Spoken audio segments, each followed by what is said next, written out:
Welcome to Beef Sticks. It is Fat Mac And I'm Black. And I'm pasty white. That's right. It's me. It's me. BSP. And tonight we got a very special guest for you, the one and only phenomenal AJ Shaw. Shaw. Ying. Longtime friend, fan, and family. How does it feel to now be the biggest disappointment since Roman Reigns getting the number 30 spot in the Royal Rumble? I'm gonna tell my mom, and she's gonna be so pleased. There's nothing wrong with clickbait, right? Right. Everyone does it. Clickbait is what makes the internet go around. It's like fake news. Literally. It's been the thing to do since tag bait used to be a thing. Yes. Pasty and I have been baiting some tag team every now and then. It's the only way to do it. It's the only way to do it. Oh, yeah. Unless we're taking a shower with Strata, eating steak, and shitting. That's the best. Oh, yeah. That's You gotta just... do that every now and then, too. It doesn't You gotta get stay better. clean. Is that all at once? Yes, all three of us in the shower eating steak and shitting. It's an ongoing thing. Yeah. You have plates out, you're eating, and then it's just coming out. No, there's no plates. It's just steak in hand. We Like don't a use savage plates, man. It's just steak in use hand. our hand. Yeah. I thought it'd be like But- really classier, like quite, and then you. No, because we then... stay clean, you know. Yeah, We but stay clean. you eat it, you use it to scrub your body down. Yep. Multi-purpose. Yep. You feed each other every now and then. I'll feed some to Strata or Pasty. It's a whole thing. It's a whole. You should get in on. Yeah, it. you should. You should join us sometime. Does the poo hit the wall or hit the floor? The floor. Okay. Doesn't. The switch shit it is to hitting the floor. By God! By God! The shit is hitting the floor! By God! Oh man, speaking of JR, I just listened to him on Sam Roberts' podcast this week. Pretty good. How Pretty was good. that one? Not bad. It was short. It was actually a very short interview from what I thought. Most of his have been about 10-15 minutes lately or less. Yeah. You had Kinda. one with Alexa Bliss that was like 7.5 minutes, and I don't know. I want to read his book. So it did its trick.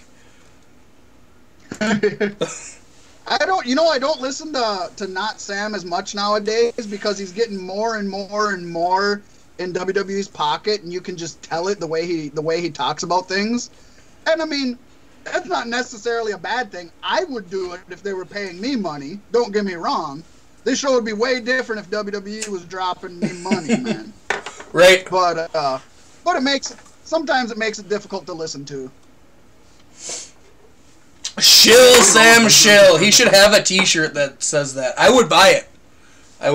He does have a t-shirt that says Shill Sam Shill. Really? It's on his Pro Wrestling Tees site. Or Weird. notsam.com. He wasn't talking about it when he was talking about his t-shirt Christmas sale. Oh, yeah, he is a Shill Sam Shill. Are you a Sam Roberts guy, AJ? I never watched I never listened to the stuff off of the.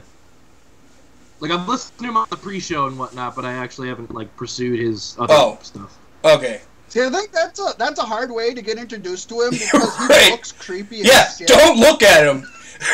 He's like Gollum. He's like Gollum with a perm. I kind of got because I'm on Reddit all the time. Some people said that he was going to be on it, like the first time he was going to be on it. So I kind of prepped myself because of the way they said, like, oh, look, this guy is going to be, off-putting maybe. But then Right. when I saw him, I was like, oh, he looks like somebody who'd know a lot about wrestling, but really would never be caught near a ring. Right. So, like, everybody on the internet talking about wrestling, right? Yeah.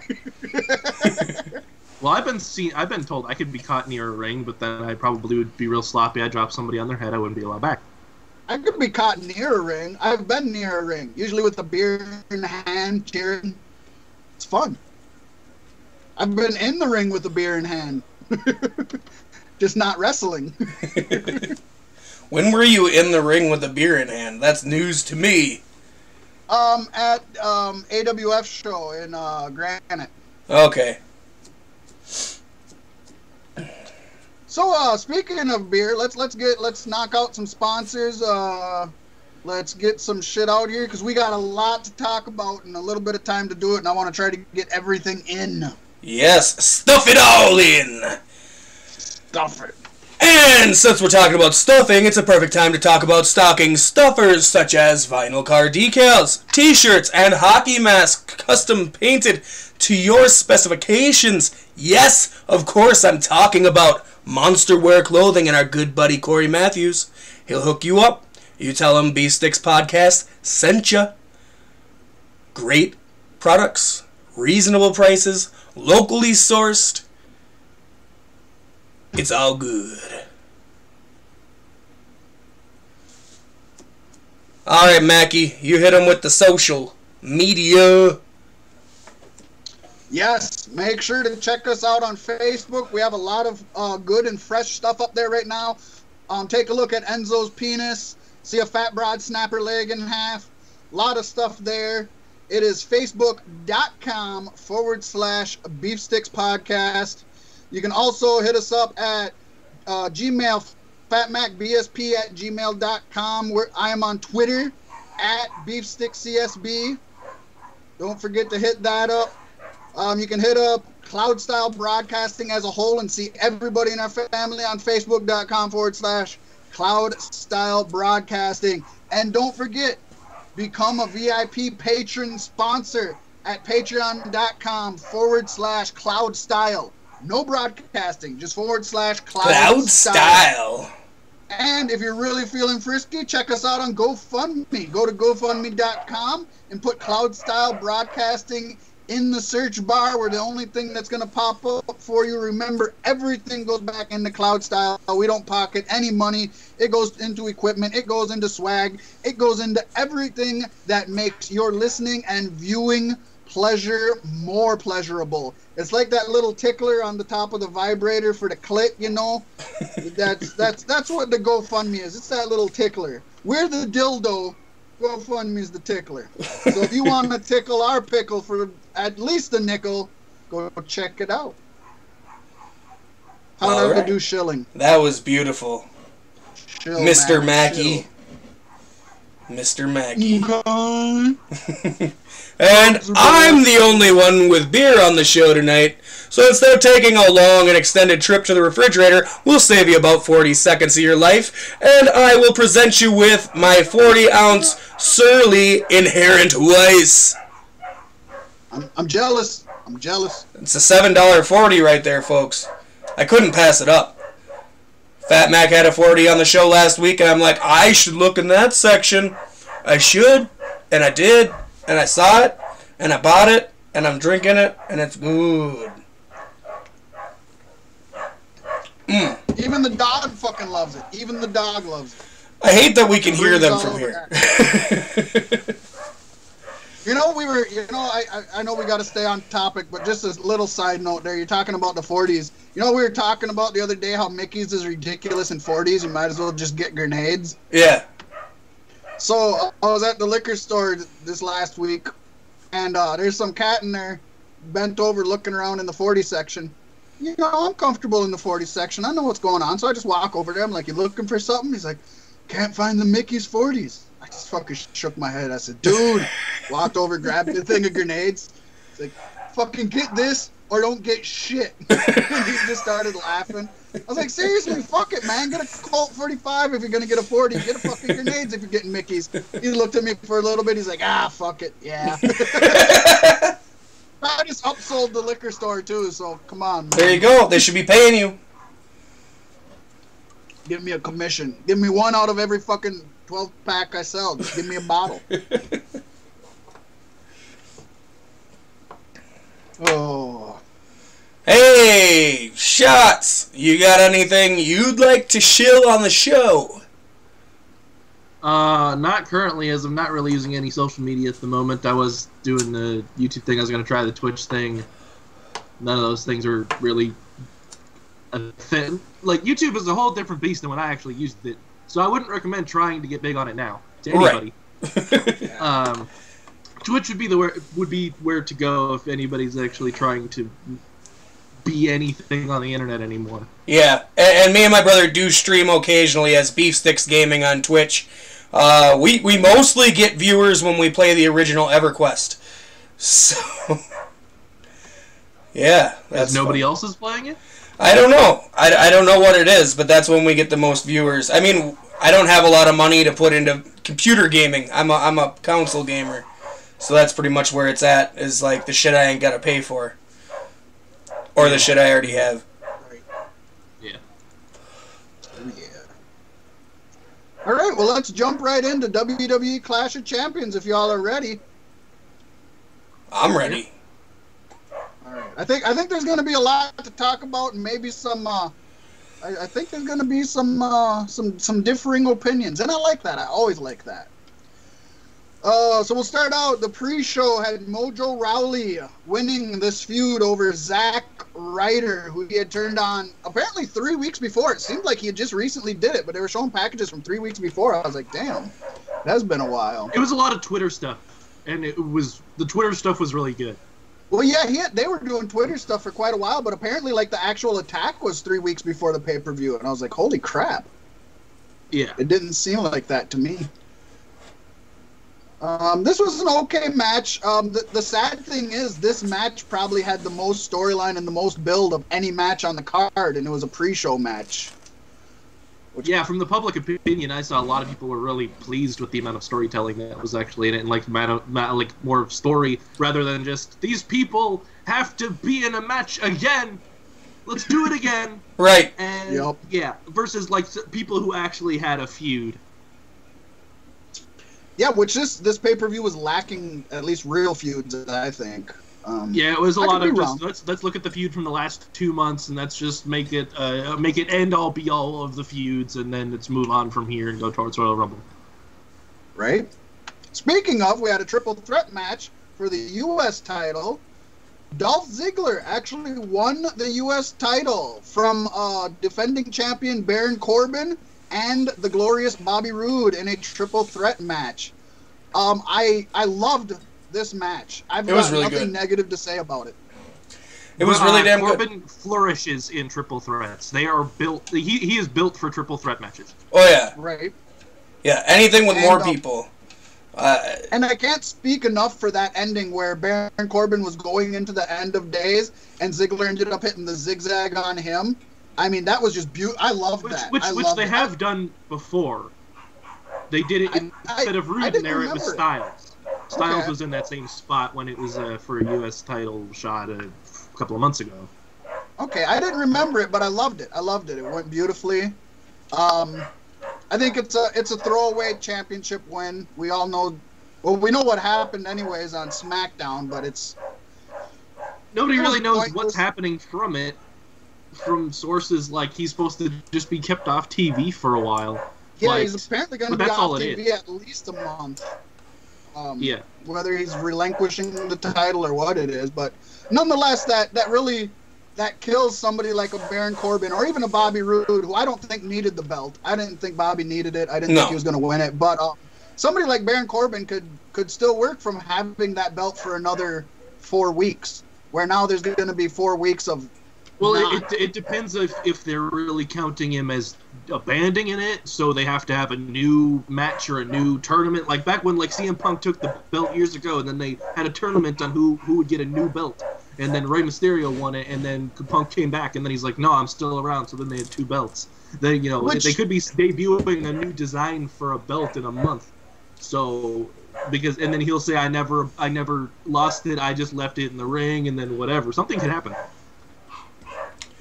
Yeah, it definitely could. And I think that like what you're saying, I think kind of proves the point. Kind of same with this match. I don't think they know what they're doing with it. And so, yeah, if they do abandon it and put it up for grabs, then it's, hey, we can throw it on somebody else. We don't need to have a feud. We don't need to write a story. We can just lazily get this title belt on somebody else. And then maybe have something to go back to later when Dolph comes back. But I can throw it on somebody who deserves a belt, who needs a belt, but then didn't have to really work up a 3-month, 5-month feud just to earn the belt. and then when Dolph comes back or whatever they do with it, then they could just drop it off of whoever takes it. But then that person had a belt, he could build something off of it. Like a Ty Dillinger could really use a belt right now because he's not even on TV. He was on Fashion Files like a month ago, and then where's he been since?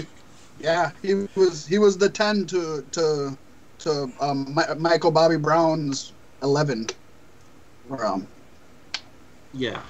I love Ty. I would love to see him get some kind of push. I think that SmackDown has such a rich roster and such a good story intense roster, like a lot of characters, and because they have 2 hours instead of 3, where Raw can't fill 3 hours. They have to beg and plead to build 2.5 hours. I think SmackDown, with how many characters they have and how many shows they can pile and how many they could put the Fashion Files back on TV, they could do so much, and they could fill 3 hours. It wouldn't be good because 3 hours just means that they're going to be coming up with a bunch more random shit they don't need to. But I think I think they could benefit from a 2.5 hour, just to fit that extra 30 minutes in there. Give some stuff to Fashion Files. Give some stuff to Ty. Give some stuff to who else hasn't been on TV in a long time. Quite a few. Oh, a lot of people. SmackDown went from a really, really good spot after the brand split with the Dean and AJ and Ellsworth thing, and they were such a good spot right there. And then the women's title with Alexa Bliss and everything was looking good too. Yep. And then they went to a slump when they lost everybody, and now they're kind of getting back to that built-up spot again of having good shows. Oh yeah. But they still have too many people, and they're buying and they're bringing in more and more people, and they're not going to have spaces for them. But I do feel that SmackDown as well as Raw, I think they're both lacking any direction. I feel like the writers honestly don't know where they're going with anybody or what they're doing. They're writing for the next 3 weeks and not the next 3 months. Mm. Yeah.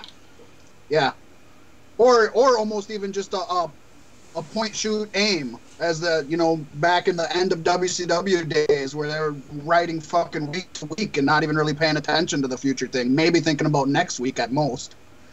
The only thing they have written out is stuff is that they want Roman to earn a title back by WrestleMania. That's the only thing they have written. Right. I don't know. I think this Daniel Bryan Shane McMahon feud is a lot better written out and planned out than a lot of people think. Oh, I do too. I just don't want them to keep teasing. And honestly, my pipe dream, and I went through this for a long time last week, is that Daniel Bryan's coming back, and this is the feud that's going to bring it back into that place.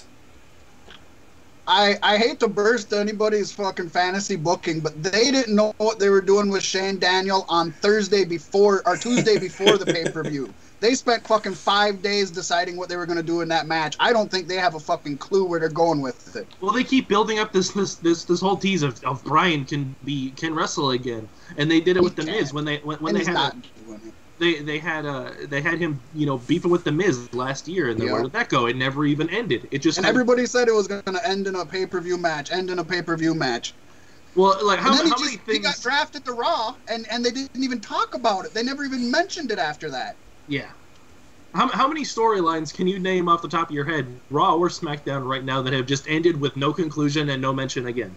Too many. Who was Goldust? The Alexa Bliss and Nia Jax split was supposed to be big, and the very next day they were best friends again. I do what I want. I want to know what happened to Goldust's protege. I want to know what happened to like are they just never going to bring up that Sister Abigail? Right. Because that whole idea was a horrible idea. I hope not. They can leave that one. I think Woken Matt and Sister Abigail are going to have a fight. Or we're going to have Pumpkin Matt? Do it. Yeah, no, I don't want that. But if they can have it on film and not like in a ring in front of a live audience, they can maybe pull it off. The Sister Abigail. I don't even want Woken Matt versus Sister Abigail. I want Brother Nero versus Sister Abigail. That'd be fun. Brother Nero is going to be out for like another 3 months. Oh, I know. I'm just saying, brother versus sister, not even the same family. Right. That's actually good thinking. That's good thinking. I suppose we could move on to the next bit of that show. We've been talking a lot. Let's talk about the fatal four-way tag team match. The Usos defended their championship against the New Day, Rusev Day, and Shelton and Benjamin American Day. Alpha 2.0. American Beta. New Day, Rusev Day, and American Day. I thought this match was beautiful, to be honest. I think all of these teams are good. I'm so happy at how good Rusev Day is doing as a group. Because what was Aiden English doing? Absolutely nothing. He was he was putting on good shows with Randy Orton out of random bits of throwing them in the match. But Rusev needed something because Rusev is amazing. I would give if I ran the company, Rusev would have everything because Rusev is too good. Oh yeah. But I think that this was a bunch of teams. Like New Day does not need a title. They could go the rest of their run with never getting a title again, and it would be completely fine. And they'll still go down in the Hall of Fame. Yeah, obviously. Mm-hmm. And I think that when it comes to the other two teams, I don't know how long their writing is for Rusev Day. I hope it lasts a little while because it's a really fun segment. And they're a great classic heel tag team, and I love it. Yeah, and it's really showcasing how good Aiden English has been this whole time when not being paired with Simon Gotch. Because Gotch really held him back, even though Simon Gotch wasn't bad either. Just his personality made him hated backstage, and then they never got anything. I'd argue Simon Gotch wasn't good. I mean, he wasn't horrible. There are far worse on the main roster, let alone NXT stuff. But I think that it's giving him a shot to shine. But I think that when it comes with Rusev Day, when it comes to Benjamin, Shagable, Benjables. I think those are two teams that could definitely have the time. They could use it, but they don't need it at the moment, and they don't want to pull the trigger and take it off the Usos because the Usos, I think they want to give it a little bit more longevity. This is the best Usos have been to me in their entire run. Oh yeah, back when they held the tag team championships for the better part of a year, I couldn't stand them. By that point, they had already gotten stale to me in their face days and everything. Now the Usos now with the Uso Penitentiary, the new attitude, they're at the top, and I think they are going to be the tag team of the year. Keep the belt. I'm cool with it. Yes. Be in more matches every week. Now, I did say New Day was going to win this one, but I'm glad I was wrong. And I did say Baron Corbin was going to keep his title, and I'm glad I was wrong. I thought they were possibly going to drop it to Bobby because they might assume he needs a title. But I was left fielded out of the Ziggler thing. I thought Ziggler was going to get the pin. Right. I thought Rude was going to get it until they added Ziggler in, and then once they added Ziggler, I'm like, oh, Corbin keeps it. Well, I think everybody thought Ziggler was just there Fluffer to take the pin from whoever. Yeah. And I think that's why they gave him the title. Because they were like, haha, we wrote better than you.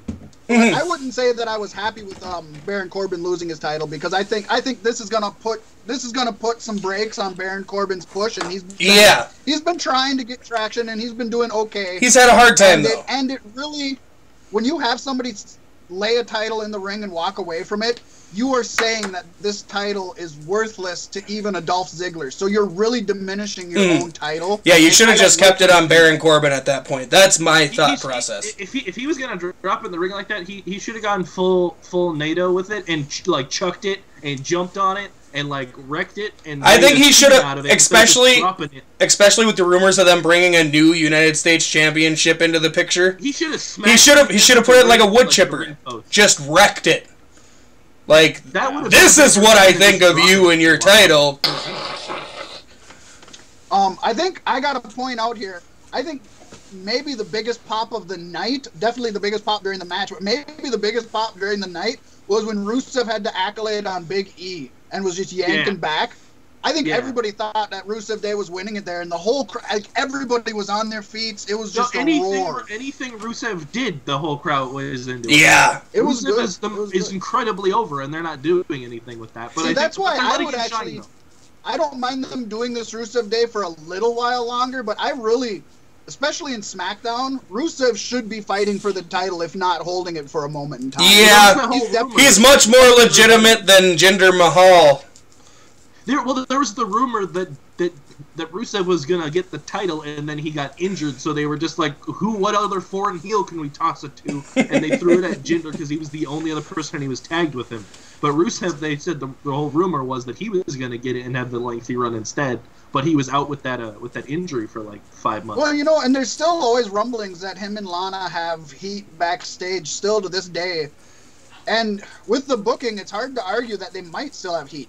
Why? I don't know. I would hope it's not still over them getting engaged. That would just be ridiculous for Vince to hold a grudge that long. But they're both in really not favorable positions right now if you consider where they could have been or where they even were 2 years ago. Right. Well, this WrestleMania, Rusev came in a goddamn tank. Just this last WrestleMania. And then this week, he's fucking... was that two or was that this? Yeah, it was two. He wasn't featured at the last one. And then you know they have him fucking dressed up in a suit now as an elf and fucking. He was Santa Claus. He was Santa. He looked like he was having a great time. So it's like I don't like that. I like Rusev being silly in the back. It's okay, but he needs to be all action in the ring. He needs to be the. He's elated. See, my thing is the superstars who make it legendary are the ones who can be themselves in the ring. So for Rusev to be in the ring and be doing his funny shit like he does on the internet, that's good. It's good. Yeah, it's got everybody behind him. He can just be himself turned up to 11. That's how he's getting over. Yeah. Is because he's being genuine. Insert things like that into a match, yes. Nobody's ever gonna like somebody fucking wrestling as Santa every fucking match. Well, I mean, the club lost the Heath Slater and Rhino at during Halloween when they had the Halloween bash match or whatever about a month. That was awful too. I mean, it looked like everybody was having a great time, but yeah, except for the fans, and we're the ones that fucking count. I'm sorry. Everybody's either taking a bathroom break, getting popcorn, or fucking changing the channel during that shit. Before we go on too much of a tangent on this again, I want to say that one of the most angry I've been at booking this year was Rusev looking absolutely awful to John Cena in that flag match. Yeah. Oh, that was bad. That whole I was like, John doesn't need a win. Just give it to Rusev and let everybody be happy. But then they gave it to John and nobody cared. And he didn't look good in the match, and they didn't even know the fucking rules to the flag match because they were taking them out and fucking beating each other with them and shit. And it's like nobody knew what the fucking rules were. It's just people in the ring and said, take the thing and put it in another thing.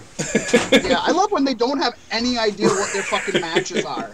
When they just don't know what the fuck they're doing. They look up to the ring and then they look up at the flag and oh, okay, we take that. Announcers fucking change your stories halfway through and shit, and it's just it gets ridiculous. That match is horrible. That was. All right. Anyways, I'm okay with Usos keeping the titles, and I enjoyed this match. Oh my god! Now I want to see the Usos triple tag with Rusev as Usev. They do on house shows, and he comes out as Usev. Right. I want to see him do. I want to see Rusev do their face entrance with the Samoan chant. Right.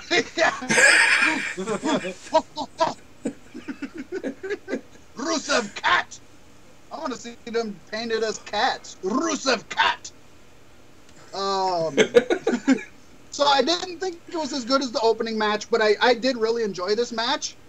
And then I'm going to say, I apologize to anybody else, I did not like any match going forward. The next match was the Lumberjack match for the SmackDown Women's Championship. I think I want to Charlotte retained.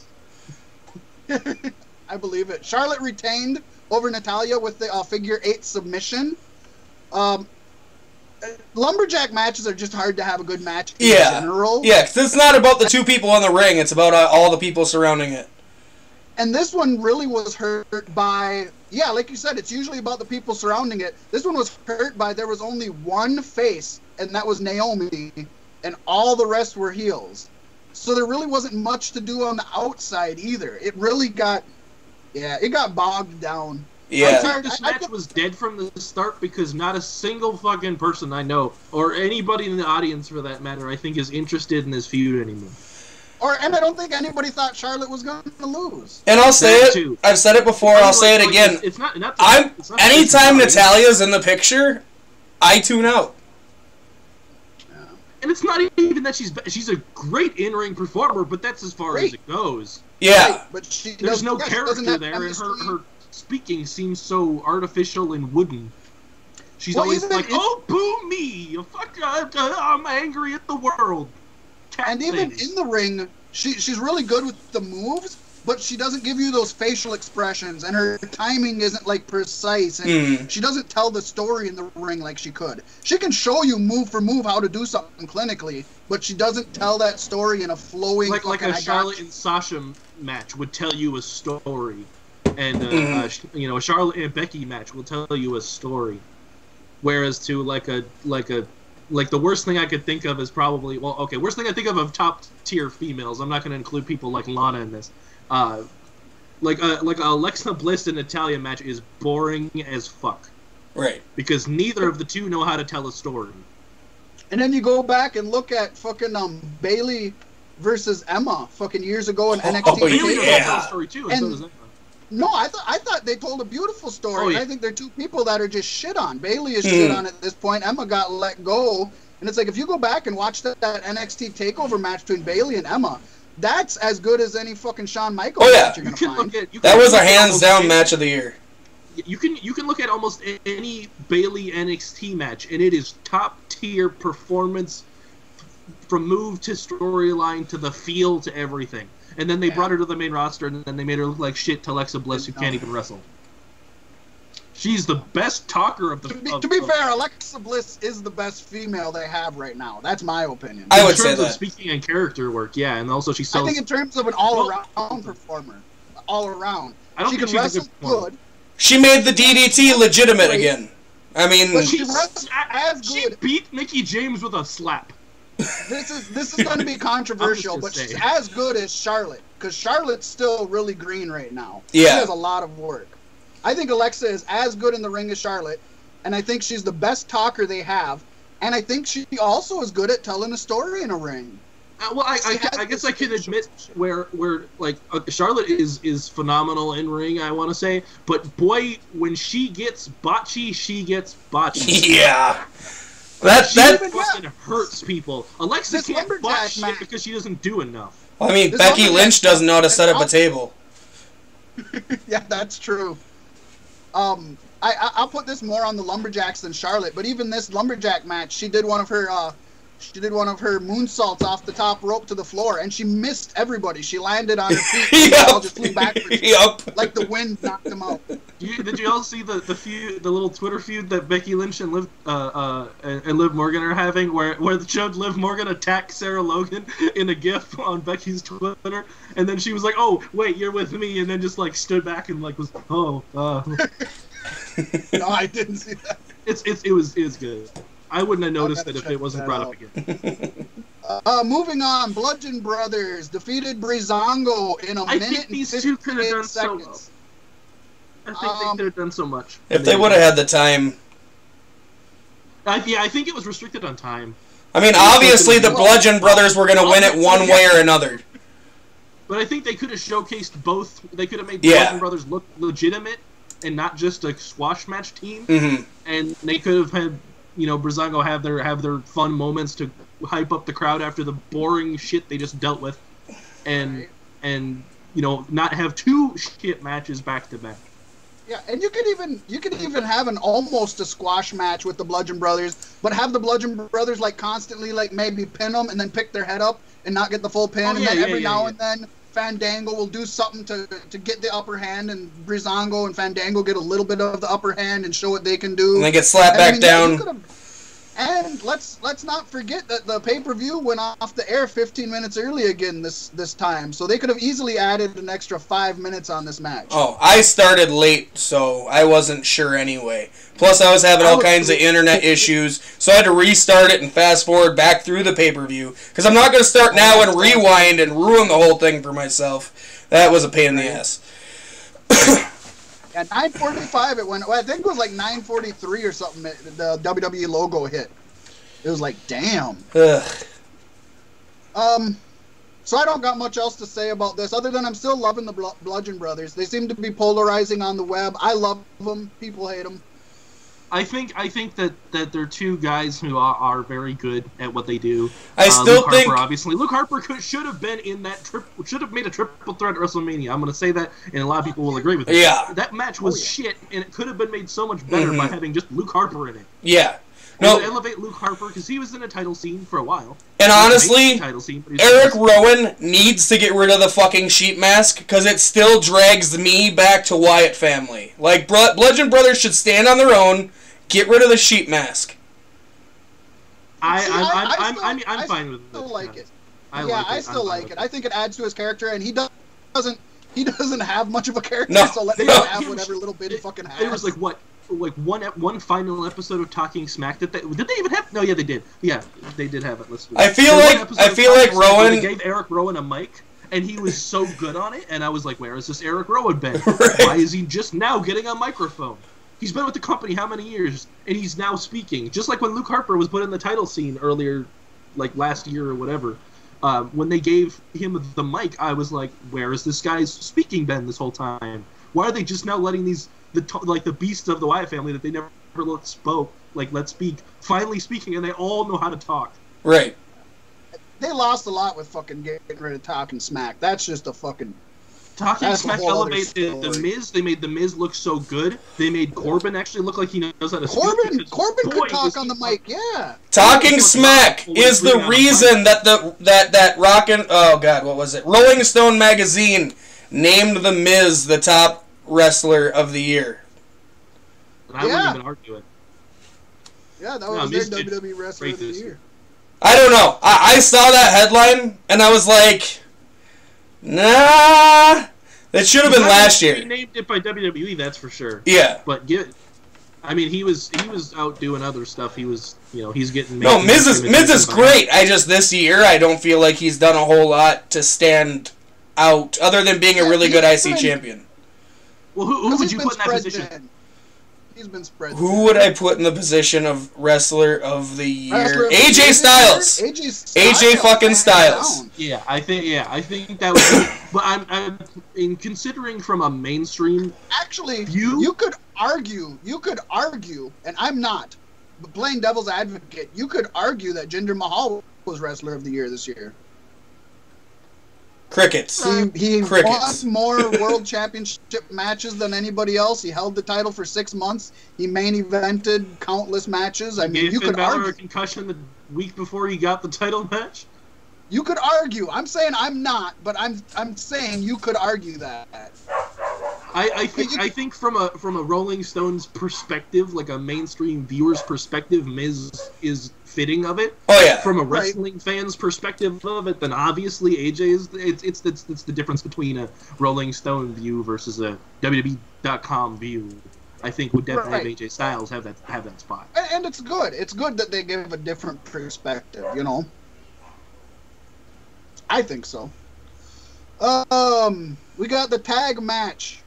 Shane McMahon and Daniel Bryan were special guest referees, both in the ring at the same time. If Owens and Zayn lost, they would be fired from WWE. Kevin Owens and Sami Zayn won after a quick count by Daniel Bryan. Everyone knew that KO and Sami were not going to lose. It was on the matter of how they weren't going to lose. Right. I figured it was a no contest. I knew Bryan was going to do something, but it was to the caliber of what is Bryan going to do. Mm-hmm. Was I the only one that was just confused and bored and didn't care about the match? I mean, the whole match was basically Shane versus Daniel. It had nothing to do with any of the four wrestlers. It was a lot.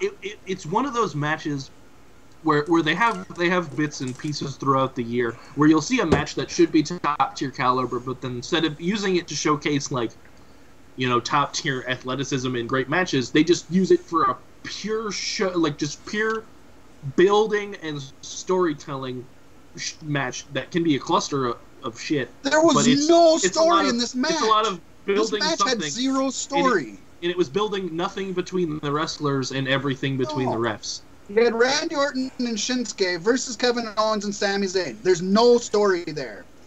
They fabricated this. They didn't use it to build those four. They used it to build the two refs.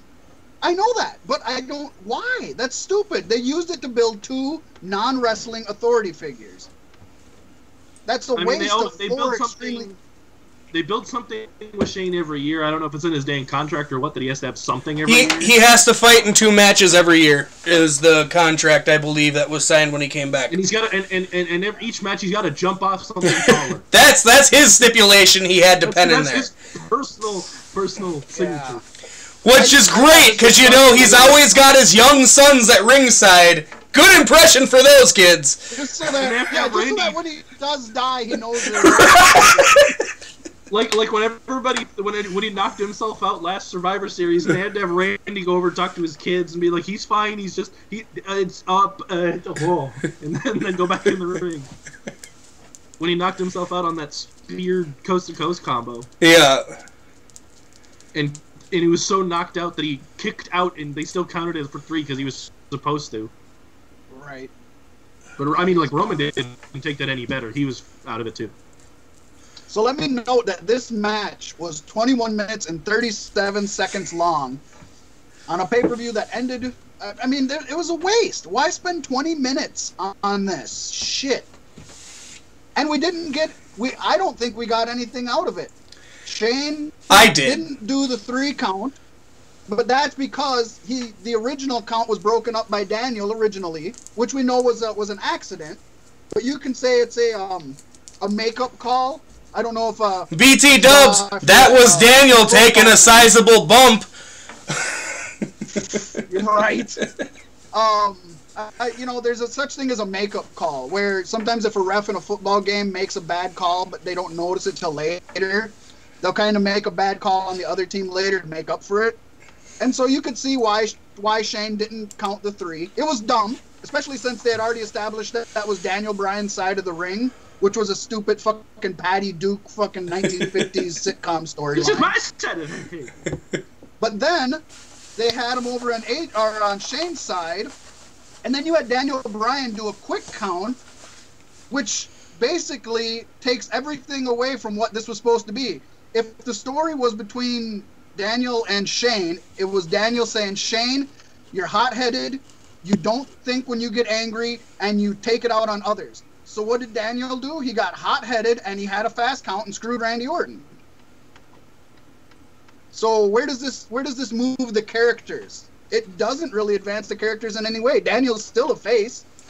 He's not turning heel. You're not gonna see big payoff for any of this until WrestleMania. And I know you're a naysayer, Bubba. I know you're gonna fight it to the bitter end. No matter but by the end of this, I think even you will be pleased.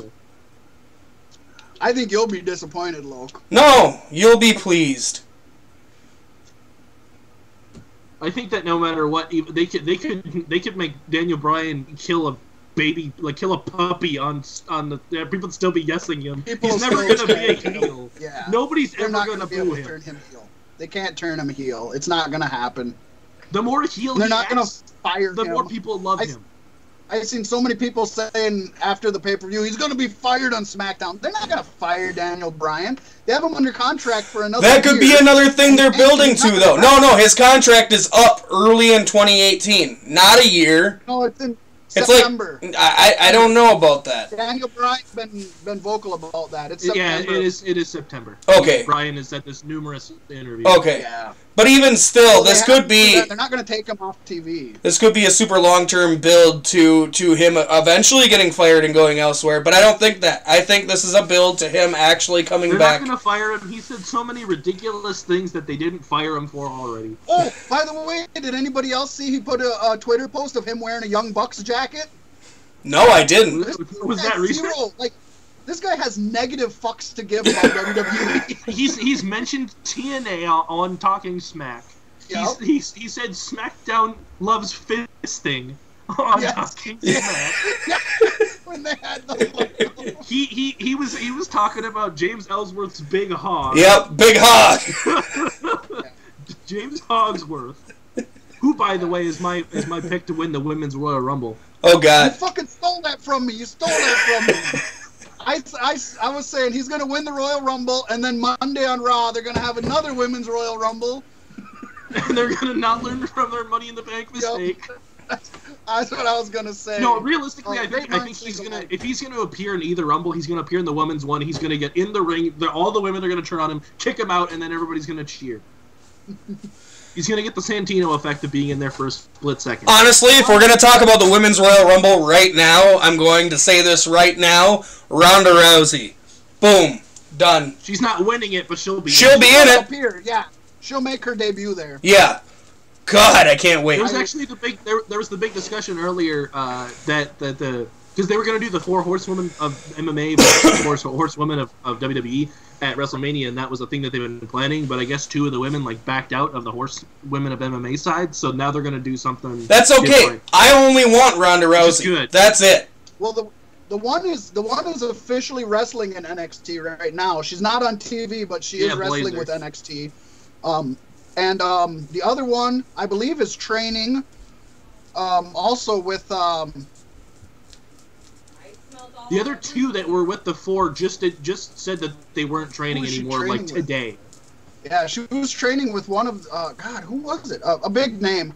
But yeah, and we know Ronda Rousey's going to show up, even if it's just for a couple shots and make some money. I mean, right through Mania. She's super passionate about WWE and about wrestling in general. That I think that there's nowhere else she could. She'd be perfect. She'd be perfect for the show. Horsewomen. That was her thing. You know, long before there was ever talks about her wrestling, she's always been into it. She's Rowdy Ronda Rousey that she took from Roddy Piper. I mean, she's been a wrestling fan since she was a kid. She was gifted that from Roddy Piper.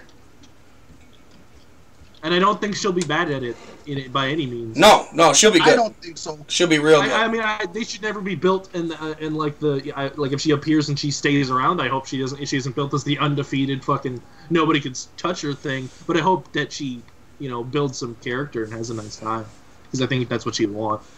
The thing for me is Ronda Rousey loses one match, stops, thinks about it, goes to WWE. CM Punk goes to UFC, loses one match, and stops.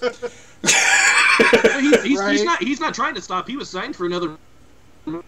They're never going to put him in another match. Dana White was like, I don't see money in his... Time to babble and garble about everything else. We have the main event, WWE Championship match. AJ Styles defeated and retained his title against Jinder Mahal by submission via Cash Crusher with 23 minutes and 04 seconds on the clock. There were multiple people I was watching with that actually took their bathroom break at this match. I stopped watching after the tag team match, so... I watched this pretty close. This was by far Jinder's best match. Yes, AJ knows how to put on great matches with literally anyone. Yeah, he can put anybody. Looked like he was learning. He was getting better. He was establishing himself as a character and as a wrestler. But it's too late. I've seen a few people touch on this already. If they would have given Jinder a little bit of time to build him, make him get used to being where he was versus just throwing a title on him, he could have been something that people didn't hate and laugh at and make fun of and go to piss breaks during his matches. But they threw him into the title scene and they said, just run with it because you've never experienced this shit before. You've never held the title before besides OVW or FCW or whatever he was. And he was the top guy in NXT when that was still a game show, I think. But he was thrown into a top tier spot. Hey, that NXT is now on the WWE Network, guys. Just saying. The old game show one? Yeah. Yeah, they just put that on. Fuck that. Sam Roberts was talking about it. And how it's, horrible wrestling is a great thing to watch. That's what Sam Roberts' gimmick was on that. Yeah. No, like the first NXT title match was, to decide who was going to be the first one was Seth Rollins versus Jinder Mahal. So, it's not like he was bad by any means. He just was riddled with shit gimmick after shit gimmick and then let go, and then he got really fat, and then he came back, and then he was not ripped, and then he went away for 2 more months, and then he became back super ripped. He juiced up. Yeah, he definitely juiced up. Title. I mean, we all saw the pictures after the pay-per-view. Dude's got puffy nipples. Not only that, but his back knee is all over his chest. Not only that, his veins are popping out of his fucking arms. Yeah. I'm not saying he's doing illegal steroids. I'm saying there's a lot of steroids that they don't test for that are on the market. Yeah. a lot. It's some experimental shit. I think it was by far his best match, his best work, and he's finally actually getting to a point where he can wrestle decently. And it's too late though. They put him in there too early. I agree. It's his best match so far. That being said, this as a match, like, still would only be a mid-card match to me. Like, it wasn't a great match. It was his best match. For AJ Styles, it was not a great match. You've seen so many better. I liked the false endings. I liked the end of it. I liked that he kicked out of the Colossus the first time on TV. Triple H did it at the house show. Triple H did it at the house show. Yeah, I liked that they did that. They made AJ seem above it, which was cool and good. They didn't end it with like this. They didn't end it how I was assuming that the Singh brothers were actually going to turn on Jinder, and then that's the reason why he was going to lose. I thought that was the way this was going to end, but that's not how they did it. And to be fair, the Singh brothers really didn't interfere. At one point, they tried to pull Jinder out of the ring so that AJ couldn't pin him. Them. And they had a tug of war, but they never actually touched AJ or interfered in the actual match other than pulling Jinder out. Yeah. So I mean, you got to give Jinder credit. He took the loss, but the he did it on his own. The Singh brothers, he didn't interfere. I give him credit for that. Also, I want to say that the MVPs of the entire Jinder Mahal run Singh brothers. Oh yeah, easily. They took so many ridiculous bumps and did so much ridiculous crap, and they damn near died. Just for all the time they tried to kill while fucking Jinder was stuck on the fucking the fucking Indie Punjabi prison fucking thing and waiting for Khali to walk down. Those two guys bumped and did goofy shit and did stuff for like 15 minutes waiting for these guys to figure out what the fuck they were doing. And they damn near died against Randy Orton that first time that Randy chucked one of them and he landed right on his head on the announce table. Right, and you can see Orton go, oh shit! He makes a facial expression because he knew if somebody would have done that to Orton, they would have been fired because Orton has that kind of is super stingy about fucking injuries and throwing him possibly in the wrong direction. But he chucked a fucking Singh brother and he's like, whoops. Yeah, that was fucking hilarious. But you are right. He just he whines about fucking everything that'll happen to him. He just released that he won't be wrestling much in the next year. And folks, now for my favorite part of Beef Sticks podcast, when somebody starts a washing machine halfway through the fucking show, and you guys have to listen to it. I barely noticed it. To be fair, I can't hear it personally. Good. Thank you for pointing it out. I'm pointing it out. Now I'm gonna obsess over it. I have to feel it. It shakes the entire room. It's ridiculous. Ridiculous. Is that an ad read? And I'm gonna go out here, and since we're a little bit ahead of schedule, just a little bit. I got some time. You know, stories in WWE right now might be kind of crappy, but thankfully we all have WWE 2K18, and I want to catch you guys up to date a little bit on my career. So, I was entered in the Money in the Bank match. I was told to lose. I still won it. Go on to fight Kevin Owens for United States Championship. Just before the match, he said if I lose it, he gets my Money in the Bank briefcase. I still beat his ass. Got the United States Championship. Have the briefcase. Went to try to cash it in. Didn't. They wouldn't let me cash it in. Fought AJ Styles in a non-title match. Triple H came down, cashed in my briefcase, gave AJ Styles the pin. Then I was trying to redeem myself, winning the Royal Rumble, threw 30 guys out because it's so fucking easy. You put them on the top turnbuckle, you run, kick them, they're out of the ring. It was literally one guy after the other. There was never more than two people in the ring. It was beautiful. And then at the very end, The Rock comes out in a video cutscene, throws me out of the ring. The Rock said he had no idea he was in this gimmick and he was just told seconds before to get out there and win it. So now, I beat AJ Styles for the World Championship and I'm going to go on to fight The Rock at WrestleMania. How much better is that than anything we've all been watching? Way better. Way better. It's beautiful. I don't know. I bought the game. I really liked the game. I stopped playing the game, went back to Ark. But now that game pulls me in more than Ark does. It's a lot of fun. Good. and the stories are Very good. It's wonderful. Have you gotten any like the DLC stuff recently that came out? No, I don't have the season pass yet.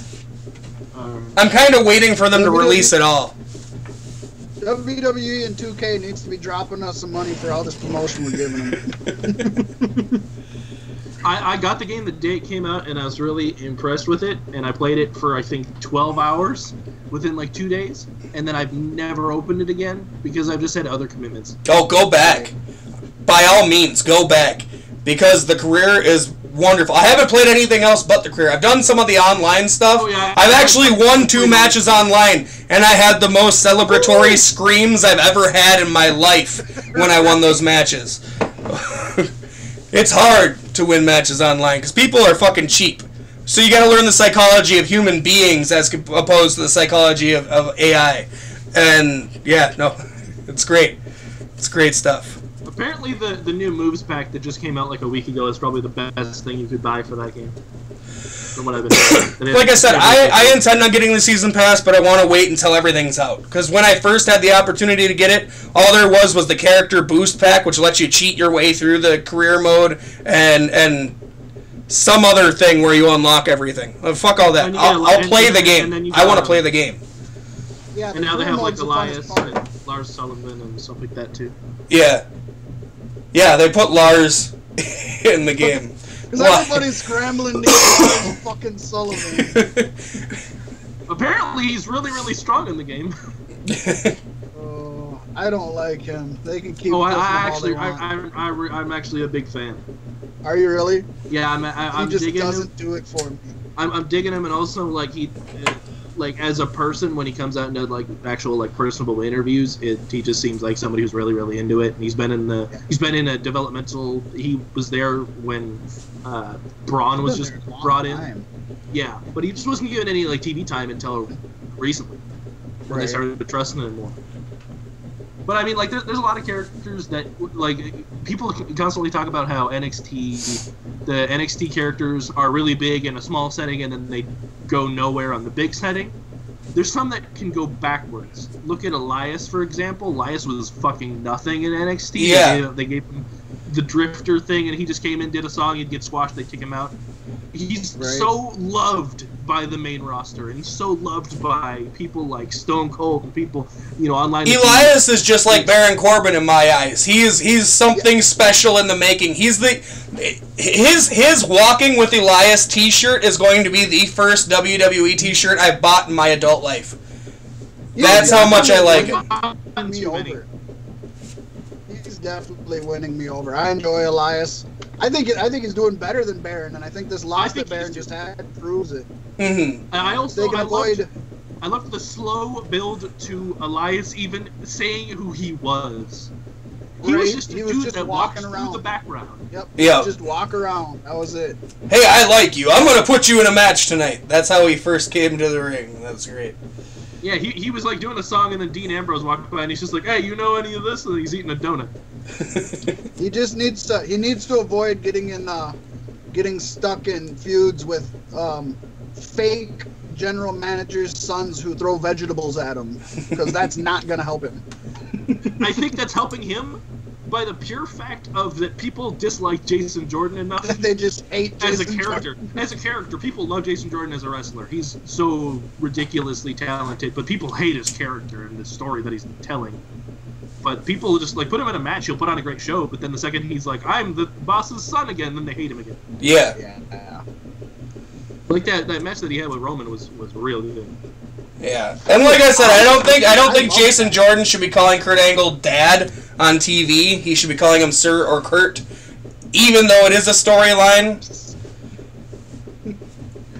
But again, where's the storyline going? That's the point. To be fair, Shane McMahon even calls Vince McMahon Dad, and so does Stephanie. So nobody calls Vince anymore, though. He's just Mr. McMahon or Dad. Or Dad. Yeah. Jason Jordan, man, I hope you get past this. I really hope you get past this. He will. I'm really happy that Chad Gable's flourishing though. In he's doing better. The whole reason why Jason Jordan came to the main roster in the first place is because American Alpha got over because of Chad Gable. Oh yeah, he's got the personality of the group. He's ready, willing, and Gable to fucking go as far as you. Ready, willing, and gay. Bull. and people didn't know he had that much personality when he came to the main roster until they were like looking for Sami Zayn that one time backstage, and he's like, "Oh yeah, you mean Sammy? Yeah, Sammy. Wow, I'll look for him." And everybody's like, "What the fuck is that? Who are you? Where'd that personality come from?" And in the fucking tag team match, I didn't mention it, and I have to point it out. He did a fucking rolling chaos theory to Big E, and that's fucking impressive. That's an impressive move for anybody, but to do it to somebody as big as that fucking beast. Yeah. I just love... The only reason that Chad Gable's not a title holder is because he's short. Right. He's going to be the next Rob Van Dam, though, I swear to God. That's who Gable is going to be in the end, is Rob Van Dam. Let's hope not. Van Dam didn't do shit in WWE. He got to smoke a lot of pot. He got titles that he would lose because he got arrested, or he got fired for smoking pot with Sabu. When he was champion, or when he was Money in the Bank holder, wasn't it? No, champion. When he was champion. He was dual champion, ECW and WWE, and he got caught with the pills or whatever in Sabu's car. Him and Sabu got caught with pills and pot. They were and if it would have been just pot, he'd have just been fine. He'd have paid that $1,000 fine and went on with his merry life. They don't shit about pot anymore, except for if you're going to Japan. Right. Don't do that. Roman Reigns has had a couple of wellness violations due to the good old Mary Jane. Right. Matt Sydal, aka Evan Bourne, fucked his career up because of weed because he tried to bring it into Japan. He fucking he was going to be the next top tier dude in Japan, and he brought liquid weed. Why don't you? I would just buy my weed in Japan. I've never smoked Japanese weed before, to my knowledge, so I'd be looking for their shit. Matt Sydal's doing just fine, though. He's in TNA, but he would have been a top-tier Japanese. He's top tier or main eventing most places he goes, so he doesn't have to worry about nothing, I don't think. Oh, since we mentioned height, did you know that Lars Sullivan and The Miz are the same height? Lars Sullivan does not look that short. Did you know that Enzo Amore and Nia Jax? I don't know what they're going to do with that, but it's really making me cringe whenever I see him on TV. But I actually want to see what they do with it, though. It's all for that Facebook Live show they're going to be doing. Yeah, it seems that way. They're fucking mixing that shit. Somebody said if they combined Braun and Asuka that they would just win the whole thing and nobody would watch it. Braun doesn't need to be teaming with nobody. He's his own man. Braun would just come out in a dress and he'd fight him handicap style. I think as much as we've been deliberating so far, I think we're going to have so much more to talk about yet. So I'm going to get onto it. We're on news, notes, and rumors. And man, we got some big ones. I'm going to start with the biggest story, which I'm going to say right now, most of the websites I've been to don't even have half the story down. So if everybody's just looking at their Facebook pages and like the regular old fucking your normal dirt sheets, I did some searching and found a lot more legal shit that actually explains a lot. So if the both of you will give me a second, it's a little lengthy. It's got a lot of legal shit in it, but I'll let you know when I'm done telling the story, and we can talk about the story as a whole. Does that sound good? All right. Story time with Fat Mac. According to a recent SEC filing, SEC is Securities and Exchange Commission. According to a recent SEC filing, Vince McMahon has just sold 3.34 million shares of WWE stock. And that is hot off the press from this afternoon news, folks. So that's valued at about 105 million currently. And allegedly using that money to fund his new Alpha Entertainment LLC company. So there are some things to note here that, like I said, I haven't seen on a lot of other pages.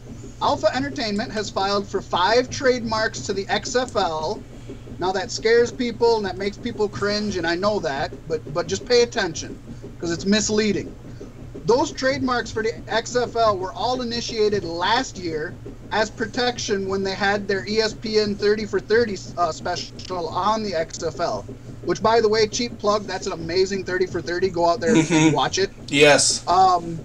Alpha Entertainment, this one that Vince McMahon is throwing $105 million into or so, is actually an already existing company that's changing its name. When you search the SEC file number for Alpha Entertainment on the Delaware Corporation's website, Delaware is where they're based out of, it also matches VKM Ventures. VKM, as I think most folks know, Vincent Kennedy McMahon. That is a previously existing company that bears McMahon's initials and is represented by Verdini, attorney of K&L Gates. That's what he works for. He's an attorney for K&L Gates, who has done intellectual property work for WWE in the past and represents Alpha Entertainment. So they're actually the same entity. They're just changing a name. This company's been around. He isn't starting a new company. It gets confusing because the name changed between September 14th and September 21st. It's a little vague. But also in September, a few days before Alpha's filings, VKM Ventures LLC applied for a few other trademarks. Those are For the Love of Football, UFL, and United Football League. Now, Mark Cuban has the United Football League, and if you're wondering, how does that affect that? That league's trademarks have largely been abandoned, so they're up for grabs. You have to do that in the entertainment industry. You have to wait for things to clear out and take it as soon as you can. So Alpha Entertainment LLC was incorporated in Delaware, the same state as WWE and the same state as VKM Ventures, on September 6th. The same company filed for trademarks for URFL, all uppercase, and capital U, lowercase r, capital F, capital L, later that month. Most people are thinking that would be a what you'd call modern text version of Your Football League. The kids use UR for Your. So that's kind of a whole lot. I know it's a whole lot of legal crap, and it's a lot of numbers and a lot of words and shit like that. First of all, before we get into debating, I want to give credit to David Bixenspan of Deadspin. A lot of this I found from him, and it's the only place I've seen a lot of this stuff, especially about VKM Ventures and everything. All right. That was a lot of talking. I'll let you two throw in your opinions on what's going on here. If Vince McMahon is indeed bringing back the XFL or something similar to it, now would be the time, because for the past handful of years, the NFL has been floundering and it keeps getting worse. This is the time Vince could take football and make it entertainment and actually win this battle. But what does that entail? What is making football entertainment? What do they do? Well, it's poignant to note that when the XFL started. Oh, and actually, I don't have it written down here, but I know when I was looking up, I did see a thing also that the actual trademark for XFL is still actually owned by WWE, and VKM Ventures would have to buy it from WWE, and apparently it is very expensive. So that may or may not mean anything, but just that's something to note. When XFL came out, their biggest selling point was they didn't have as many safeties as you did in the NFL. You didn't have the fair catch. You didn't have to wait. You didn't have as many holding. You could do helmet to helmet. You could do face grabs. But isn't this why it's culture, so poorly? That just I just don't think that flies in this culture. I think that is not a selling point. So yeah, like you said, I guess how do you make football more entertaining than it is if you're not going to go that route? Because I don't see anybody being profitable going that route. You stand proudly in the fact that it's predetermined, unlike the NFL. They refuse to admit it. We all know it. We all know it. They just don't talk about it. Yeah. Yeah. But Vince would totally, and I watched XFL. I enjoyed XFL more than I enjoy watching football, which I hate watching. All for the love of He Hate Me. He Hate Me, the He Hate Me jersey and the He Hate Me trading card are the only XFL things I know of that are still worth money. And he actually went on to have a pretty damn good career. Yeah, and also the other guy who went on to win the Super Bowl. I forgot his name. Matt Oxford. And, you know, if anybody watches that ESPN 30 for 30 or did watch it, you'll see that actually the XFL was profitable and was bringing in great ratings. Yes. It's almost a thing that's similar to WCW, how when AOL Time Warner bought out Turner, they just pulled the plug prematurely without trying anything. XFL, they pulled the plug prematurely because it started out really rough. They made some bad decisions at the very beginning, but throughout that entire season, they were profitable and they had great ratings. I'm just going to throw that out there. I know I watched every game. What year was XFL? Shit. 2001? I don't. No, it was later than that. I think it was probably 2003, 2004. First episode was 2001, and it lasted one season. Well, there you go. It was over by 2002. God, you're good at Google. We might have to bring you on the show perfectly, or permanently. Multi-monitors. Yeah, so I was way too young to have ever watched it, because I think I was like 10 years old. But I heard a lot about it, and I'm sure I probably watched a game of it. I just have no recollection of being 10 years old. Right, yeah, as none of us do. So, but I've went back and watched it on YouTube, and since the whole discussion of it, since the 30 for 30 came out, I went back and watched a bit of it, and it just seems like just constant, like, what the fuckery is happening? Like, okay, so we're gonna throw the coin and somebody has to get it, or we're gonna throw the ball and somebody has to do the thing, and we're gonna hit that guy with that thing, and he's gonna get injured. So, and then at the commercial break, we're gonna bring you into the women's locker room. Right? Yeah, that was just ridiculous. And then it turns out they never did. They would knock out a ref, and then say that was his dream. Like, there's a lot of shit. To point out too, there's a lot of shit that the XFL created that the NFL adopted. A lot of their camera work. And they're doing it. Yeah, the camera work for sure. There was never a sky cam. The locker room interviews were not done. They didn't do sideline and locker room interviews before then. They waited till everything was done and they'd come out like they do on the press conferences and shit like that. There was a lot of stuff that XFL actually pioneered. But yeah, the jump ball at the beginning of the game isn't, I don't think, the greatest way to start. From what I was reading, I don't think I caught all of the 30 for 30 because I think I was watching it on something that just I missed part of. But there was a lot of things that they I don't know if they touched on that, but I've read a ton of articles about it. That Vince wanted to do football and wanted to wait like 2-3 years to get into it and plan some stuff out, but NBC was basically like, you go big or you go home now. NBC didn't want to pay for the NFL anymore. That was it. Let's rush the shit out of everything. And they made it a clusterfuck when Vince wanted to wait about 3 years to get into it. And now with Disney buying Fox, it's Vince's perfect time to take football. Everything is together with that right now, and also he can get those angry, stupid fucking trumpet cucks that are still yelling about the NFL. Still now, when even that's like totally not a thing that people are arguing about anymore. Oh my God! XFL should just make it so you kneel when the national anthem is played. That's the thing you do. By standard. Yeah. So that nobody's angry. I didn't really think about it till you just mentioned that whole thing now. There's been plenty of rumors about Vince being interested in selling WWE to Disney so he could retire. Disney could own both the NFL and whatever fucking football company Vince wanted to start. Or Vince could go out on his own. Mouse interfere into the Royal Rumble? Or Vince could be doing his own Alpha Entertainment fucking football league to compete with Disney's fucking NFL. The thing is we can't even look at Disney the way we used to anymore because they are, so much more than your typical Disney princesses bullshit.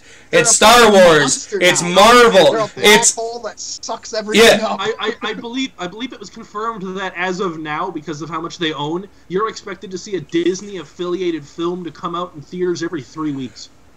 Oh, I believe it. Sounds about right.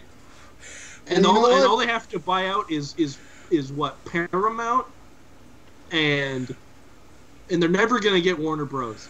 They're not gonna get that. They're not. No. If they did, they'd be Monopoly, and then they couldn't exist anymore. Yeah. Yeah, it worries me because they've done good with the Marvel movies for the most part. The ones that they own. That's all I wanted. That's all they purchased this for. They've done kind of shitty on the Star Wars end, so I'm split. I'm like, I haven't seen the new one yet, so I can't say. It can also ruin stuff. It's like, I mean, the directors are always just going to be a big deal too. Yeah. Whether they want. Yeah, it's just. It'll be interesting to see how the world shapes in the next 20 years with Disney. It'll be very interesting. Very interesting.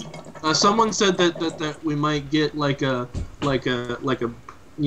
Death Star, but it's gonna be a big Mickey Mouse head. Right, with the two, the three Death Stars together in a Mickey Mouse shape. Yeah. And then all across the country will be a bunch of Mickey Mouses with their arms up in salutes like Hitler regime, and they're gonna own everything. Is this the second coming of the Nazis then? Because we all know that Walt Disney was hugely anti-Semitic. Yes, he was. Yeah. He's frozen somewhere until they're gone. And now he owns almost every Jew now, right? Because he owns almost all of Hollywood. And right. Hollywood's just run by Jews. That's when he's gonna come back. That's when they're gonna unthaw him, and he's gonna come back. I swear to God. That's when they're gonna unfreeze him. Oh, do we got any more to talk about? All of this new enterprise he's starting, and do we want to talk about how misleading most of the headlines have been about him, like creating this new company and starting, trying to get into football generally, and stuff? You have to look at wrestling news. How many of these people are legitimately writers, and how many of them are dudes in their basements that are basically like, "Oh, the next headline came out. Let's take a look picture at of us." it." Right. I'm not a dude in a basement, though. I'm a dude in my bedroom. Well, we're trying to represent top-tier news outlets with these big websites that are covered in ad revenue and making tons of money off of bullshit titles. Maybe we should try that. To be fair, the PW. I really wanted to do a lot of research into this before we talked much about it, because it is such a legal thing that I literally spent hours fucking researching this story alone just so that we could get some decent, try to weed out. I think the whole thing is going to be an interesting mess, is what I'm going to name. It could all just be a fucking tax evasion for him. It could just be a fucking dummy company so that he can fucking move money around. Who knows? Yeah. Anything else? I don't know. I hope XFL comes back. I'll watch football again. Then I don't got to deal with bullshit Vikings versus Packers drama. I think that I want whatever he brings back, I want them to have the ability to change the names on the back of the jerseys like he had me one up. Yes. I like the That's personality. Where the money is. You build. It's gonna have their Twitter names. Their Twitter names will be on their jerseys. Yeah, it probably will. They'll have their social media account on their fucking jersey. It's as bad as all the hashtags they throw around anyways. They'll have hashtags painted in the field and shit. We're at the hashtag 30-yard line. Yeah. You can hit up us on Twitter, a hashtag field goal with that hashtag. If you want to talk about this, put in hashtag 2-minute warning. We got 2 minutes left of the first half. Oh. Well, let's move on to some other polarizing news. Polarize. Pro Wrestling Sheet. We all talked about how there is going to be a women's Royal Rumble. Yes. From what I've heard, I think it's going to be a 30-woman Royal Rumble. Stephanie McMahon's going to win it. Which surprised me. I thought 15. Pro Wrestling Sheet is reporting that Monday, when Steph came out to the ring, the women in the ring at the conclusion of last week's Raw had no idea that Stephanie McMahon was about to announce the first ever Royal Rumble, the Women's Royal Rumble match. How is that the case? We've known about it for weeks.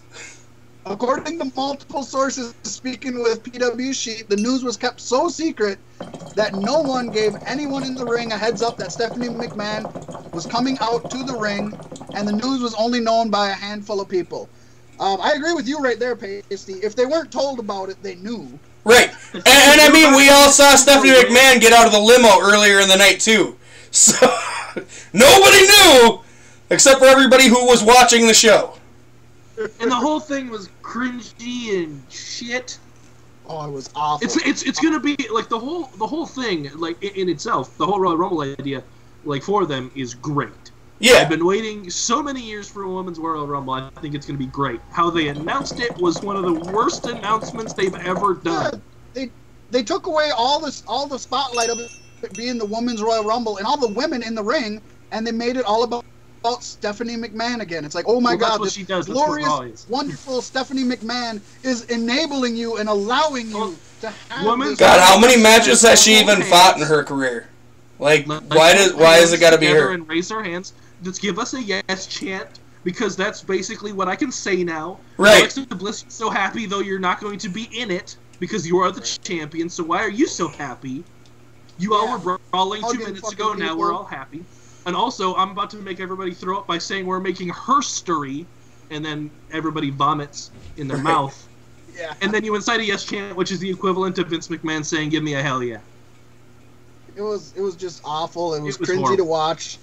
It killed all of the women's gimmick. I mean, all of them, especially the heels, but even the faces, I think. I mean, it's supposed to be like we're fighting amongst each other till we're all going together for a common cause kind of thing, which I can understand. For a common cause in which they're all going to be fighting each other. Right. Yeah, exactly. Like, we're making herstory. We're going to be fighting each other. No. Herstory. And that was... And Stephanie continues her odd choices for what is appropriate attire on television with a dominatrix fucking dress. That was kind of odd also. She really seems to be into like S&M and shit like that, because her and Triple H, man, he dresses her up funky sometimes. Right. From what I know, though, from what I've been reading, according to people who just kind of like looked into it, there will be 22 main roster females in it, because that's how many, excluding the two champions, there'll be 22 females in it, plus probably 3 returns, like one-offs, and then NXT call-ups, and NXT either call-ups or one-offs, which will probably be like, not the NXT, but the returns will probably be like Trish will come back for a one-off. They'll have Ronda do her I don't think it'll be Trish. I think it'll be Lita. I think, well, Trish and Lita will both be in there, I'm sure. Trish is already teasing it. You know, I wouldn't be surprised if Lita and Trish have a face-off in the middle of the ring and then they get tossed about some heels for some fucking heat. I wouldn't be surprised if Rena made an appearance. She could just go in there and get tossed out, but, you know, just fucking fly in with Brock. The corpses of Fabulous Moolah and Mae Young. They just get dropped like Blue Blazer. They get lowered down in shark cages. Ew. That sounds disgusting. Yeah, they're gonna really have to pad it with NXT women and with surprise like returns or whatever. They're gonna really have to pad it, because when we were talking about this a couple weeks ago, I was trying to see if I had it anywhere. I can't find it, but I had went down the rosters of everybody, and without the champions, I think there was 19 women, if you didn't include the 2 champions that are actually on the main roster, and that was after the debuts of Absolution and Riot Squad. So that gives you another 10 at least spots to fill. And I've seen people online bitching and complaining about that, because they're like, oh yeah, then you're gonna know half of them aren't gonna win it anyways. And it's like, motherfucker, the men's Royal Rumble, only 10% of the people are ever gonna win. Has anybody ever seen the 1996 Royal Rumble, which in fact had 22 jobbers in it? Yeah, I mean, there's always... Did anybody ever see a World War III WCW match, and the fact that you never heard of 60 of those people? Hey, man, wasn't that an amazing match? Oh, I loved them. You just never heard of anybody in it. I am not a big fan of the Battle Bowl and the World War III and oh man, that shit got convoluted as hell. But I mean, even the main roster Royal Rumble, there's at most 3 people that you know could actually win it. So out of 30, that's already 90% of the roster of the people that you know aren't going to win it. There's been a few Royal Rumbles where you see like that final 6 and you're actually shocked that the final 6 are the only 6 you would have ever thought you could win it, and it's actually exciting for a minute. But then sometimes you see dudes like Billy Gunn in the Final Four, and you're like, why are you still here? Yeah. Right. Well, it was last year's Royal Rumble that was it was a huge letdown. Like, the whole time we're waiting for a big surprise entrant, and there never was one. Yeah, well, it's because apparently, from what I read, the number 30 spot was supposed to be Finn, but Finn wasn't cleared yet, so they threw Roman in at a last minute's notice. But still, even Finn is still a main roster guy. Like, they would have had they had no like surprise entrance for anybody. They didn't have a Diesel or a fucking And the funniest one of the night was Enzo running at Brock and getting destroyed. Yeah. That was. Oh, now I can hear that one. Yeah. I hear it now. Yeah, it is pretty loud, isn't it? No, I've went back and watched every Rumble because the Rumble was the thing as a kid that were basically, my parents weren't too well off, but they would say you get one pay-per-view a year to watch. Why didn't you pick Mania? Because I wasn't into Mania when I was a kid. I loved Rumbles. I watched every Rumble. I would go out and go to the Hollywood Video and rent the Rumbles. And I would rent all the old ones and get to love the ones from before I was born and on to when I didn't watch wrestling. And 92 Royal Rumble, man. Fuck, I love the 92. I can watch that over and over and over again. I liked, like, what was that, like the one that I think 97 was good. That was enjoyable to watch.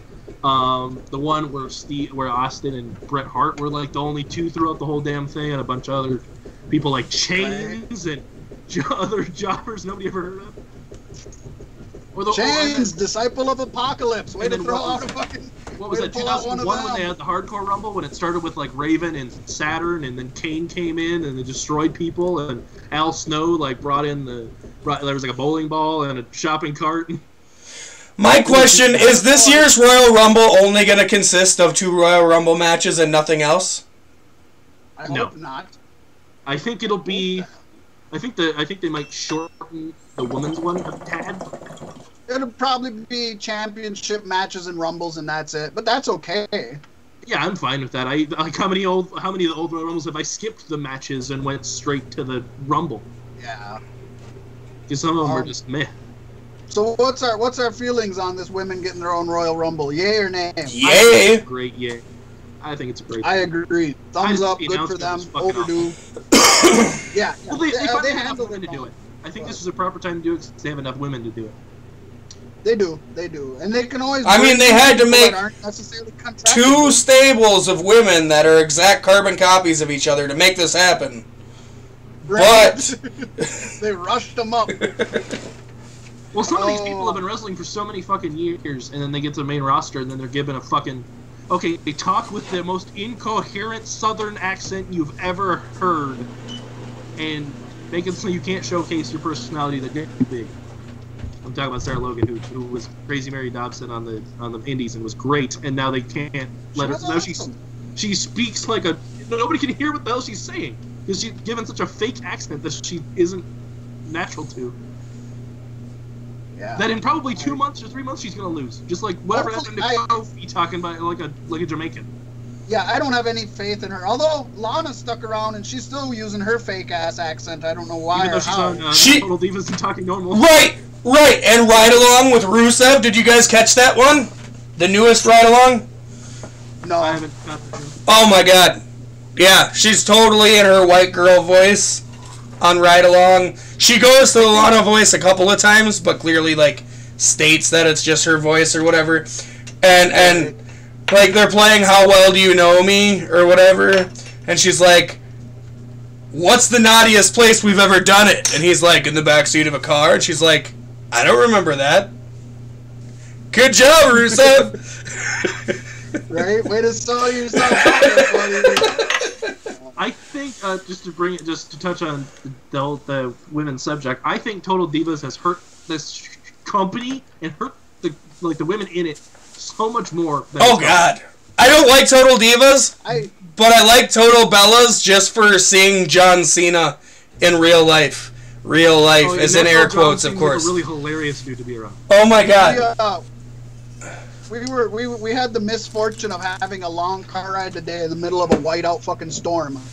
And so my son's mother and I had a long conversation about Total Divas and how it really screws everything up. It really, you got Alexa Bliss, who's this loving sweetheart person who's adopting blind pigs, and then you have her on TV being this evil bitchy person. I don't want to. Who would kick a blind pig until she turns face. From what I had heard from prior to her even being on it, that she is the polar opposite of everything that she is on TV, and she's the nicest, sweetest, most look at introverted, non-going out to party, not going out to introverted. You obviously haven't seen the video of her twerking.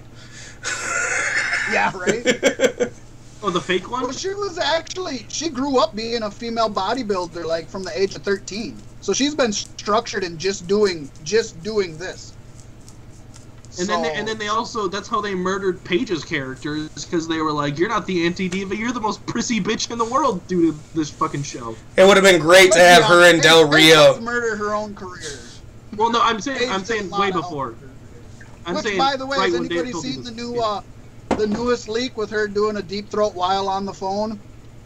No, I did not see that. I don't remember the phone part of it. It's out there. It leaked, I think, yesterday or the day before, maybe. It's all because she said when all that was happening, she wanted to kill herself. And now everybody's like, oh, wait, I forgot about this video. Here's this video. Kill yourself. There's this big conspiracy theory online saying that it's all being leaked by Brad Maddox that's gone fucking apeshit crazy. Oh, yeah. I can see that. I can see that 100%. We talked about that on like one of our first few episodes about how Brad Maddox, but he doesn't. A lot of these are from various people. Like, how many people does he have sending him videos of her? You know what I mean? All these videos are with him. Yeah. Oh no. All of them are him. Or him on the camera. Or him on the camera. Or him on the. They're not all him. A good decent amount of them. Whenever you see the dude's face, they're him. But they're always being filmed from a different camera. It's a phone being laid down and somebody taking a camera and filming that phone. Brad Maddox knew didn't have long for WWE, and so he figured he'd blackmail them to the highest extent. It didn't quite work out, but we sure get a lot of entertainment out of it. Well, you gotta get the Woods in on it. On this whole conspiracy thing that I saw, there was an old YouTube that's been shut down by YouTube years ago. They're saying it's because WWE filed to have it removed. But because it's like, if you go there, it's like this channel has been deleted by the terms of service of YouTube. And it was called WWE Anonymous Cam. And it was videos of of backstage stuff that was being filmed by secret or behind a wall. GTV. Yes. It was cameras in the bathroom. There was numerous cases of some of the chicks and their boyfriends having sex, but somebody setting a camera outside their door so you could hear it all, or you could see part of it through a door crack or something. And it was called Anonymous Cam, and it was a huge deal in 2011.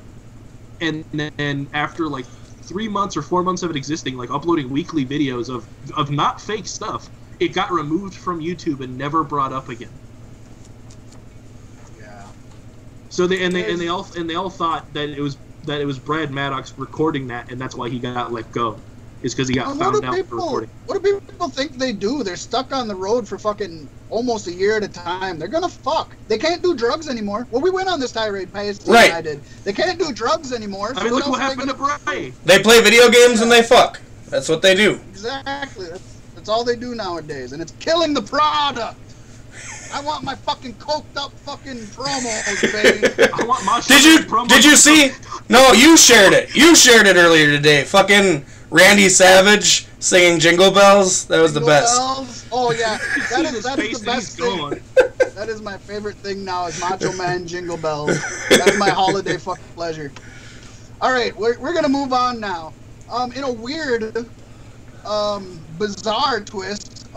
Almost as bizarre as Bray Wyatt and Woken Matt themselves, WWE announced this week that Woken Matt Hardy versus Bray Wyatt will be taking place on multiple 205 Live house shows. Tickets aren't selling. I mean, they need to get people in the door somehow, but come on. You can't find fucking talented people that are. I mean, put Finn Balor in there, you sons of bitches. Right. Why the fuck did you put Hideo Itami on Raw? to bring Finn Balor to 205 Live. Probably. And then they're having Rockstar Spud debut next week. I know he's debuting soon. I didn't see that they announced next week. He's not announced. He was at people took numerous pictures of him backstage this week. Yeah, he was at Raw this week, but he didn't debut this week. I know. Yeah, they think that it's because of Hideo Itami debuting this week. They don't want to have two. I'm so done with Hideo. He's gonna get injured and he's gonna be gone, and nobody's gonna care like it has been for the last 3 years. Yeah, Hideo Itami is one of those sad stories of what could have been. What could have been. Finn Balor is gonna be one of those sad stories too. He went his entire Japanese career without getting injured, and then the second he gets to the U.S., he gets fucked. And it's just freak. I mean, I don't think you can blame the second anybody. was a complete freak accident by a green fucking wrestler. They shouldn't have had him wrestling with to begin with. Shit happens. It doesn't even have to be a green wrestler. Shit happens all the damn time, you know? Yeah, look how you can be Tyson there Kidd got against the taken safest wrestlers in the world, and you're gonna get injured. It just happens. It's life. Like Tyson Kidd nearly died with Samoa Joe. Samoa Joe's incredibly safe. Yeah, right? Oh, and AJ Styles, man. Styles Clash. Man, whew, there's some close calls on that. Oh, and then who the fuck did he almost kill on the stairs? With the Clash. Ellsworth. Was it Ellsworth? Yeah. But that one he didn't fuck up on though. Ellsworth knew how to take it at the time, and it just looked brutal. Yeah, the one that was in the ring a couple of weeks earlier, Ellsworth tucked his chin head instead of pulled it back. And AJ noticed it midway and put his knee in the way because that's how fucking good AJ is. A consummate professional that he was able to save his life, basically. AJ Styles, wrestler of the century. We would have never had the big hog. We would have never had that run if not for his knee being in the way. Right. All right. Well, we got some more news.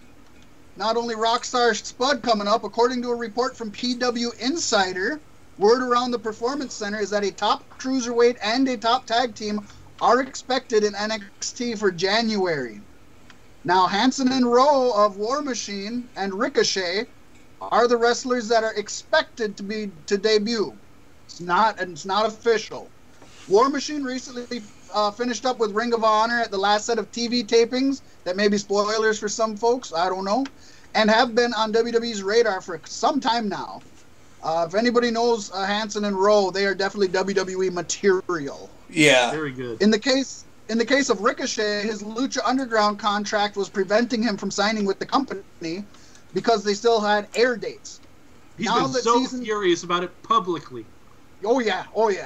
And now that season 3 is fully aired and his no compete clause is up, the popular high flyer is free to sign with any organization, and WWE should be chomping at the bit if they're smart. He's been waiting to sign with WWE for like a year now, and he's been furious that he hasn't been able to do anything. And War Machine is very WWE. The only person I want to say is more WWE than those three right there is Jay Lethal. That's the most WWE looking dude out there. You know who I think is the most WWE guy not signed to WWE? Is fucking EC3. And surprisingly, they let him go. But I mean, he's got the look. He's got the fucking chemistry. He can do a killer promo. He's got good moves. I mean, God. It's also expected, I'm not sure if it's on the same site that you're looking at, but it's expected that either EC3 or Bobby Lashley or both are supposed to come to NXT. Well, not Bobby Lashley. Lashley would go to roster. But EC3 would go to NXT soon because their contracts are both up in January. Who doesn't want to see Bobby Lashley versus Brock Lesnar? I mean, seriously. Yeah. I'll see Bobby Lashley chuck anybody. He's an entertaining dude. He's never so seen much yet. Yeah. He'll admit himself that he was incredibly green and incredibly not ready to go to the main roster when he did it. Oh yeah. And now he's so much more comfortable with himself. Yeah, well now he's been replaced with what's his face? Shelton Benjamin. No, not Shelton Benjamin. The other dude, the big dude, with the smile.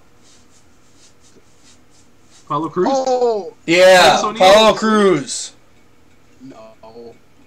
The only thing with Bobby Lashley is I know he wants to continue his MMA career, and WWE will not let him wrestle MMA, so he has to decide if he's going to quit MMA for a while to sign to them, or go to somebody else. Because he's still signed to Bellator, and he does good in Bellator. I think, isn't he undefeated? Or he was for a while. He is undefeated. He was for quite a while there. I don't keep up with a lot of MMA or Bellator or TNA Enforce Global Pact Wrestling lately, which is sad but true. Bobby Lashley is officially 15-1. Oh yeah, that's a good record for anybody. That's a damn good record. At that point, I think you just kind of stay with that. He lost. He ain't gonna go to WWE and be like that. He lost in 2010 in a third round knockout in 10 seconds into the round. Which still isn't too bad. Oh, by the way. Once again, I gotta bow down to the Google Master, because he's really good at this. There is a clip on our Facebook page, Beef Sticks Podcast, Facebook.com. There's a video clip of this MMA fight, and then the picture of afterwards. I don't know if people have seen it yet. If you get a chance, head over to the Facebook page. There's a fight with an MMA guy, and it's not a big one like Bellator or UFC or nothing. He takes an elbow shot to the fucking head. Oh god, I saw that picture. And he literally has a fucking indent the size of a baseball in his forehead afterwards. And he has no idea. Oh, he was like, why is the match being stopped? No, he didn't know. Why is the match the ref being didn't know at first. The ref let it go for a while, and then he kept kind of looking, and then finally he's like, no. If you folks haven't seen it, swing by facebook.com/beefstickspodcast. Check it out, because it's sick. I got the clip of the video, and then I got the picture afterwards. There was another time where that had happened in, I want to say it was UFC, where that happened years ago, where somebody took a knee to the forehead, and it caved in their skull. But he was still awake, too. He was still sick. Totally there. Like, hey, why is the match being stopped? And they're like, look at your fucking head.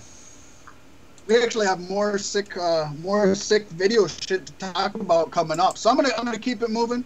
I'm gonna keep it moving here. An EUE/Socolo press release. I don't know fucking EUE Socolo, but apparently they did a show called Genius. That's a huge show. They're a production company. Let's just say a production company. They put out a press release to detail the announcement that AJ Mendez, formerly known as AJ Lee in the WWE, her book, Crazy is My Superpower, is being developed for a television series. This book is an awesome, amazing, inspiring book. Anybody who hasn't read it, pick it up. The shit she went through as a kid, the stuff her whole family went through is just amazing to where she got to today. And I'm excited for this. I mean, now the fact that they're developing it for a series doesn't mean it's going to get picked up. But this is pretty big. Yeah. And with the whole thing with the Page movie that's coming out that The Rock was heavily behind, that might do good in the UK because production. Yeah, we don't know much about the Knight family. $7 Productions. Apparently, they're absolute wrestling royalty in terms of. And actually, I learned this week that $7 Productions is the name came from The Rock and JR. They went out to eat. The Rock said, "I really wish I could pay for this, but I only got $7 to my name." Boom. Yep, it was just after he got released from football. Yep. And he had $7 in his pocket.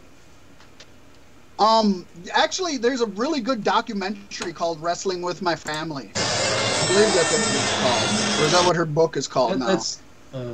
I think that's what it's called. That's Paige's documentary. Yeah. Well, it's the Knight family. It was recorded before she was even signed. Her and her other brother were both going in to get interviewed into a show, and it talks about her family, Sweet Soraya Knight and Robbie Knight, and the whole family, and what they've done and what they meant, and kind of her growing up. So that's a really good documentary. It's pretty old at this point. It had to be in early 2000s. But if anybody wants to kind of get a heads up, an idea of what their family was like before they go see this movie, it's really, I mean, even if you don't want to, it's a really interesting, if you're a wrestling fan, I love wrestling documentaries. I try to watch as many as I can. That's a really good one. But I'm excited for this TV show. Good for her. It's good that something's happening for her. I have a few bits of news if whenever you maybe run out, because maybe they'll overlap, but I've found a few. I'm not going to fucking run out, but I'll let you throw some in here before I hit the injury report, just in case there's stuff that we already talked about. There are reports right now. WWE is considering running an Australian pay-per-view this coming year.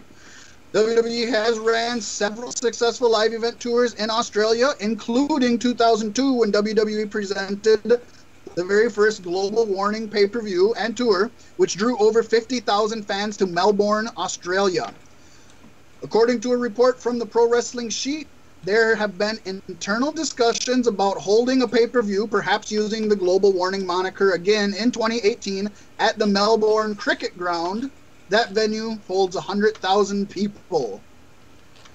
Just when I was excited they were cutting their fucking pay-per-views down this year, they're going to start adding more. I don't think they'll ever get 100,000 people in 2018. No, they're not going to fill 100,000. I'm sure they'd probably curtain off the top bowl for sure. But, you know, whenever WWE travels, they could probably bring 50. Yeah, the people don't get to see them live a whole lot. You know, it's literally a once-a-year thing for a lot of them, so I'm sure it'll draw huge. You know, the problem they have with doing pay-per-views like that is the time zone difference. If you air it live, we're going to be fucked up. If you air it according to our schedule, you're not going to get the people in attendance then. So that's always an issue. But not everything has to be live, I don't think. Yeah, I wouldn't say so. I think that if they would have to tape it and air it here at a different day. Yeah. So there's no way they're going to want to do it at like 4 a.m. or whatever the hell the time zone is there.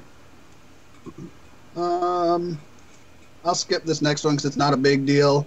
Going on to some more comical news. Enzo Amore is getting cock-blocked. I don't know if anybody's seen the video yet, seen the pictures. I saw it. I love the video. I haven't shared the video on our Facebook page. I should share the video. Anyways, Enzo Amore's newest feud is against the Delaware DMV. Turns out Enzo signs his driver's license with an EA, hence Enzo Amore, that looks suspiciously like a penis, perhaps. Well, it's totally a dick. The DMV is saying that he needs a different signature, and Enzo is refusing to re-sign it. This opens up a can of worms, because now they are telling people how they can or cannot sign their name, and that gets into you get into difficult territory there. Yeah, I mean, like, it's I don't know why they would care, to be honest. Yeah, I mean, it's stupid. On Enzo's part, I think it's just fucking stupid to sign your name as no, fuck that. It's not stupid. When I was in school and they were teaching us about signatures, they said a signature can be anything. Even just a line straight across. Oh, I'm not arguing it can't be. I'm for the side that it can be anything. I'm saying it's stupid for you to fucking put a cock down. It's stupid for anybody to draw a cock ever. Unless you're fucking 19 and you're in college and you're writing on your drunk friend's face, it is stupid for anybody to draw a cock ever. It's just stupid. I'm not saying it's fun stupid. But it's stupid. Yeah. I'll admit that. It's fun stupid, but it's stupid. God, I had a friend, Logan Welter, who used to draw penises on everything. Like Superbad. But in real life. I think they should let him keep it. I don't think they have the right to tell you how you can or cannot sign your name. But I do think Enzo's stupid for signing his name as a cock. I love that Enzo did it. I love that Enzo did it. It's very He'd be Enzo the guy to do it. Yeah, it fits his character. He's like when we have things like the elf among men with Braun dressing as an elf. At least Enzo's carrying on kayfabe out of business. Right? Exactly. Like when he goes to the club, he's the same fucking dude. and he brings his championship with him. All right, phenomenal, AJ. If you got some good news for us, we got about 10 minutes here that we want to get through. I got a handful of injuries, but if you found some good news for us, let me in on something. Well, I have 2 bits of news that I've come across in the past throughout the day. Sources saying that this one's actually been known for a little while, that Batista wants to come back and have a lengthy run and a full-time run, not just one-offs like Lesnar or something, but actually do house shows, because he absolutely loves house shows. I think there's a reason that didn't make our news. I mean, it's Blue Tista. Well, yes, but it's something that he's passionate about, and he wants to come back. Yeah, he's been very vocal about it. You're right. The only thing that's holding him back is that WWE wants to control his contract, and he wants to still be able to take movies when given, but he still wants to have like a 6 to 10 month. They should have somebody who can pull the same kind of schedule as John Cena when John Cena's not there. I don't think Ryback's the guy for that, or Ryback.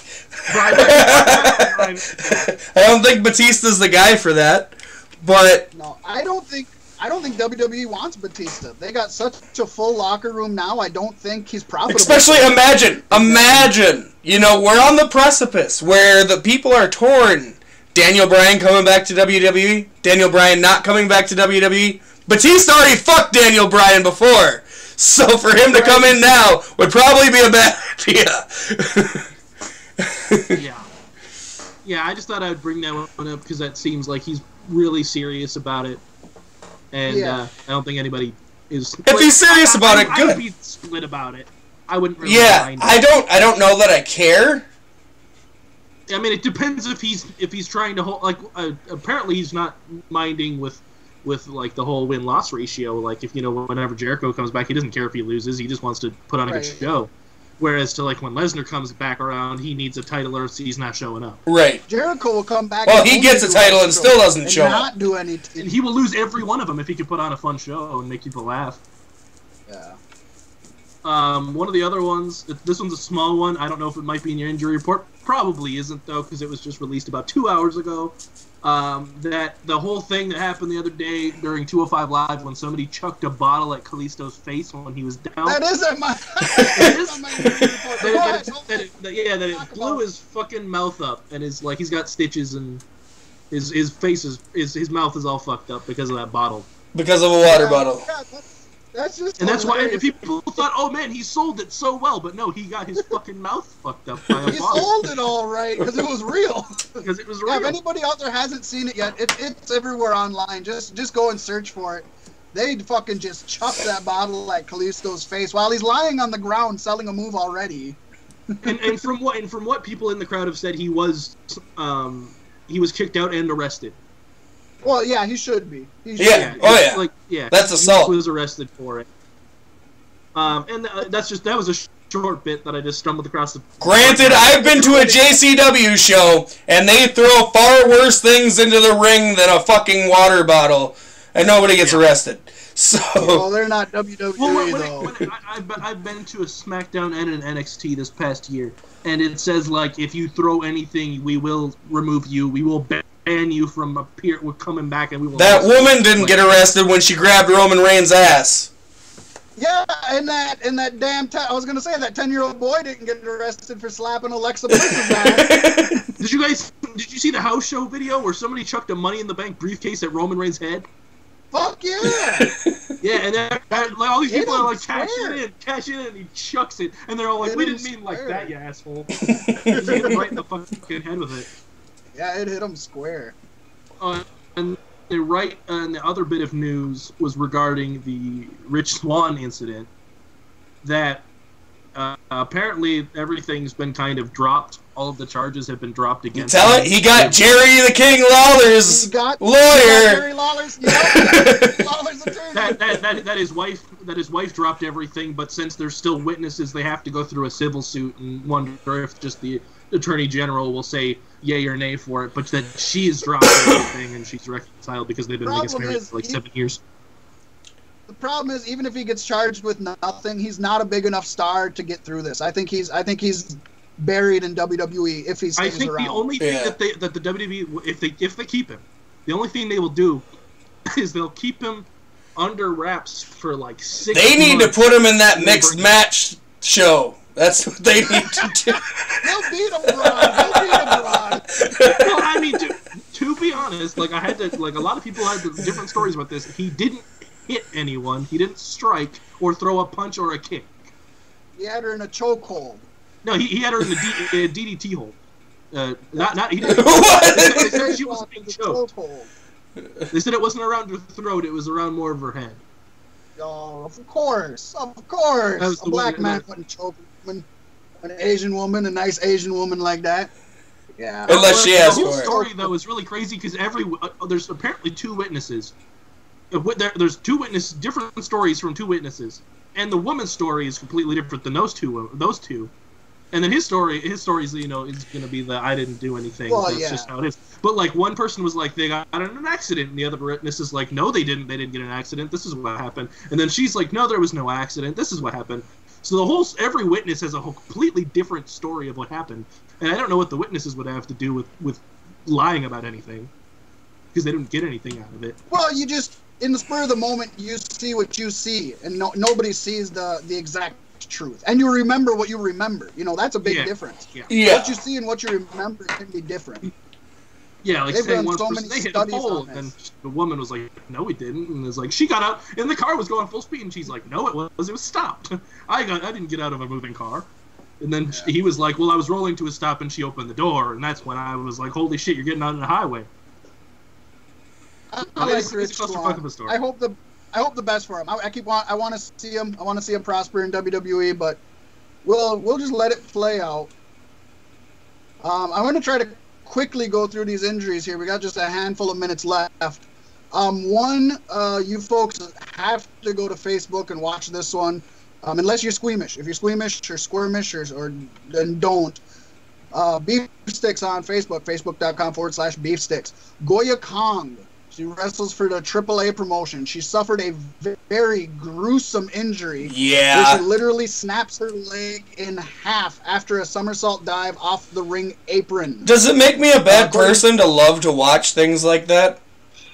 I watched it like 3 or 4 times, but I cringe. It's just like the I didn't notice it the Sid first Vicious time. I had to give it a second WCW. look. And the video I've seen has it in slow mo, so you Yeah. can watch it. Oh, yeah.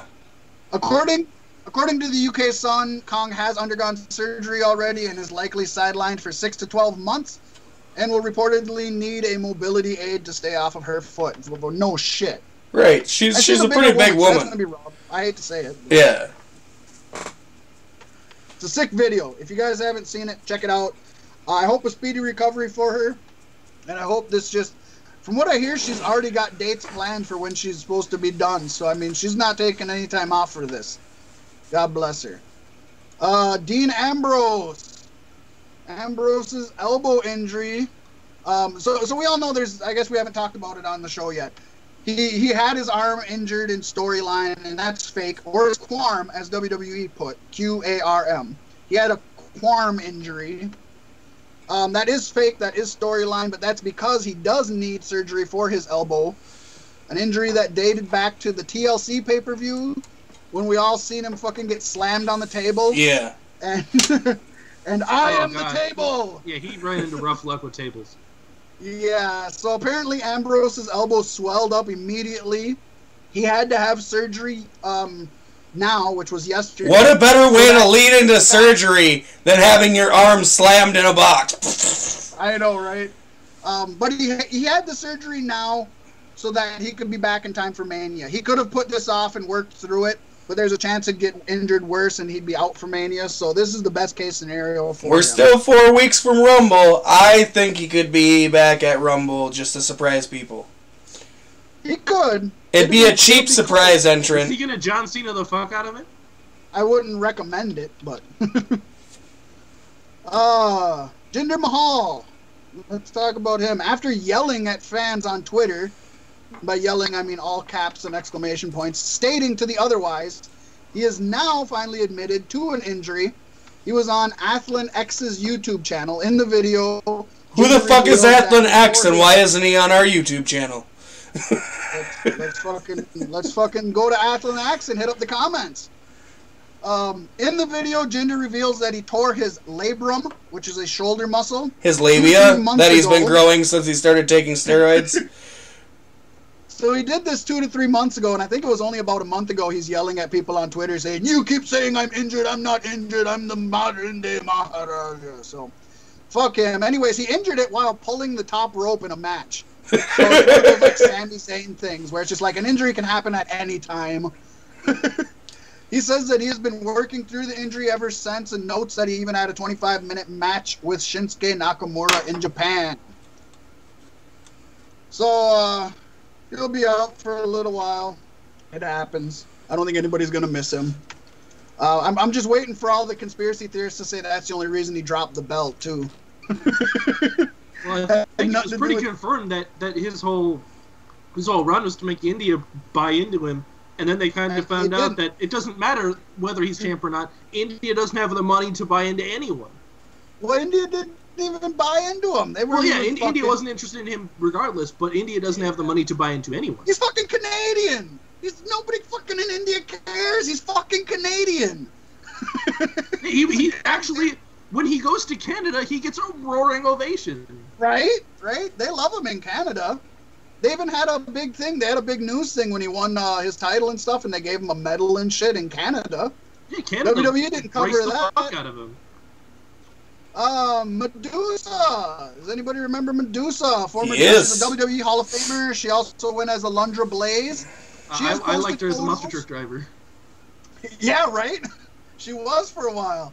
She posted a photo and the following on Instagram, updating fans on how she's doing after a recent knee replacement surgery. She writes, "I had staples the first time. This time he used glue, and what a big difference. Everything is checking out great.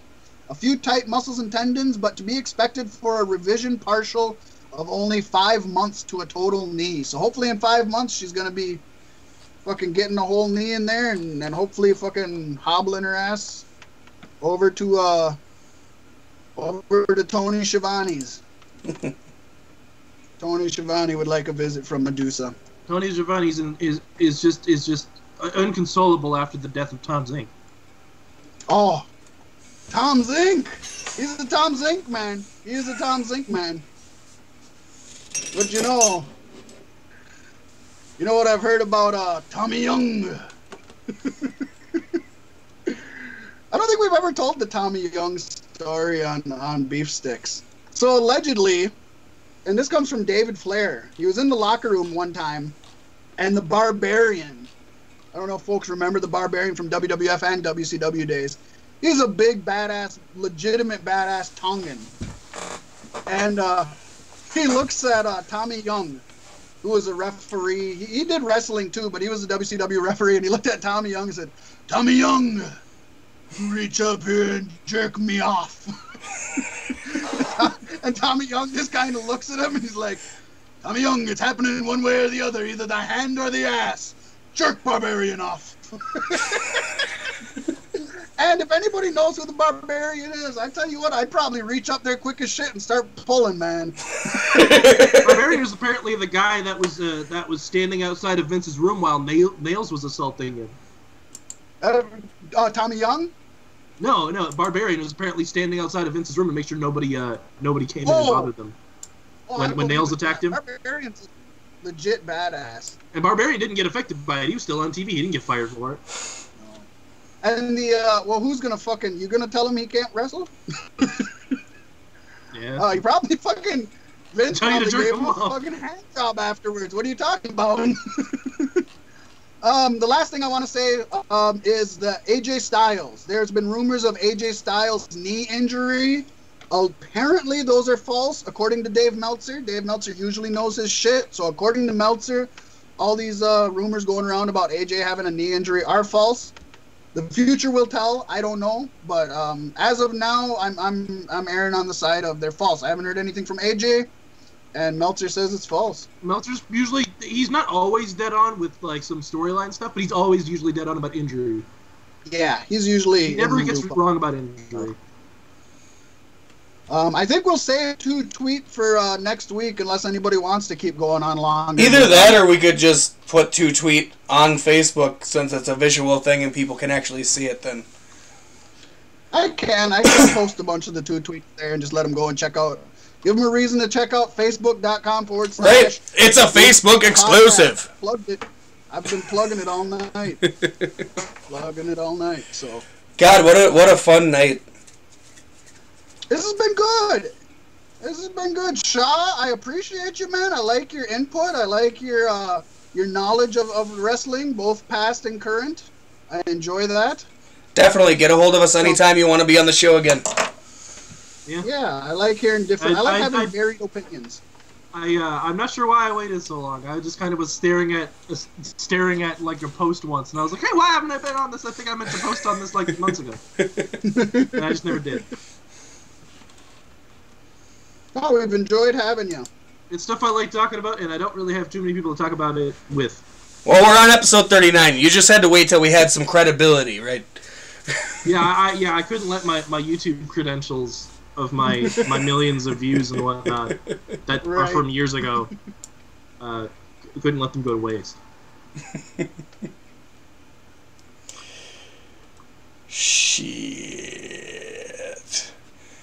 Well, I guess that's about time for us to say goodbye, good night, and adios. Hey, I got one thing, man. You can't leave us hanging, Pasty. You can't leave us hanging. Is the laundry done? Yes! Woo! All right. Good. I was going to be up all night worrying about that damn laundry, man. It actually might have to still go in the dryer. I don't know. I've been stuck in this room, listening to it. At least the dog stopped barking at like the hour-and-a-half mark. Right? Completely zoned them out after a while. Oh, they started again. Jinxed it. Fuck! Jinxed it. They heard you. They heard you talking about them. Are you talking shit? No, we're talking shit.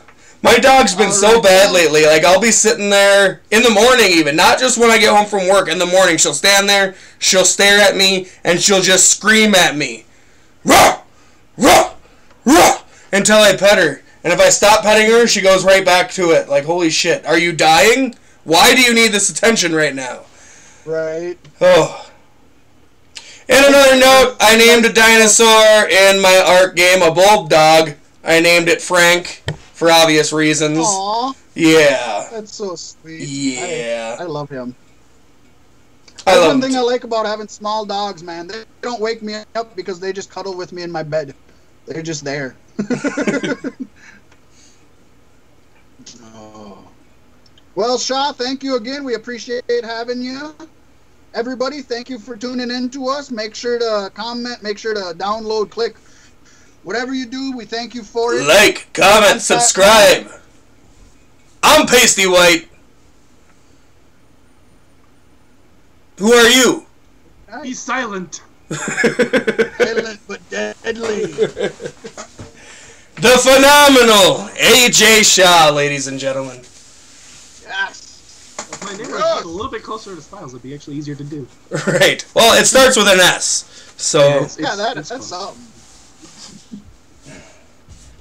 All right. Good night. I heard you click, so I can only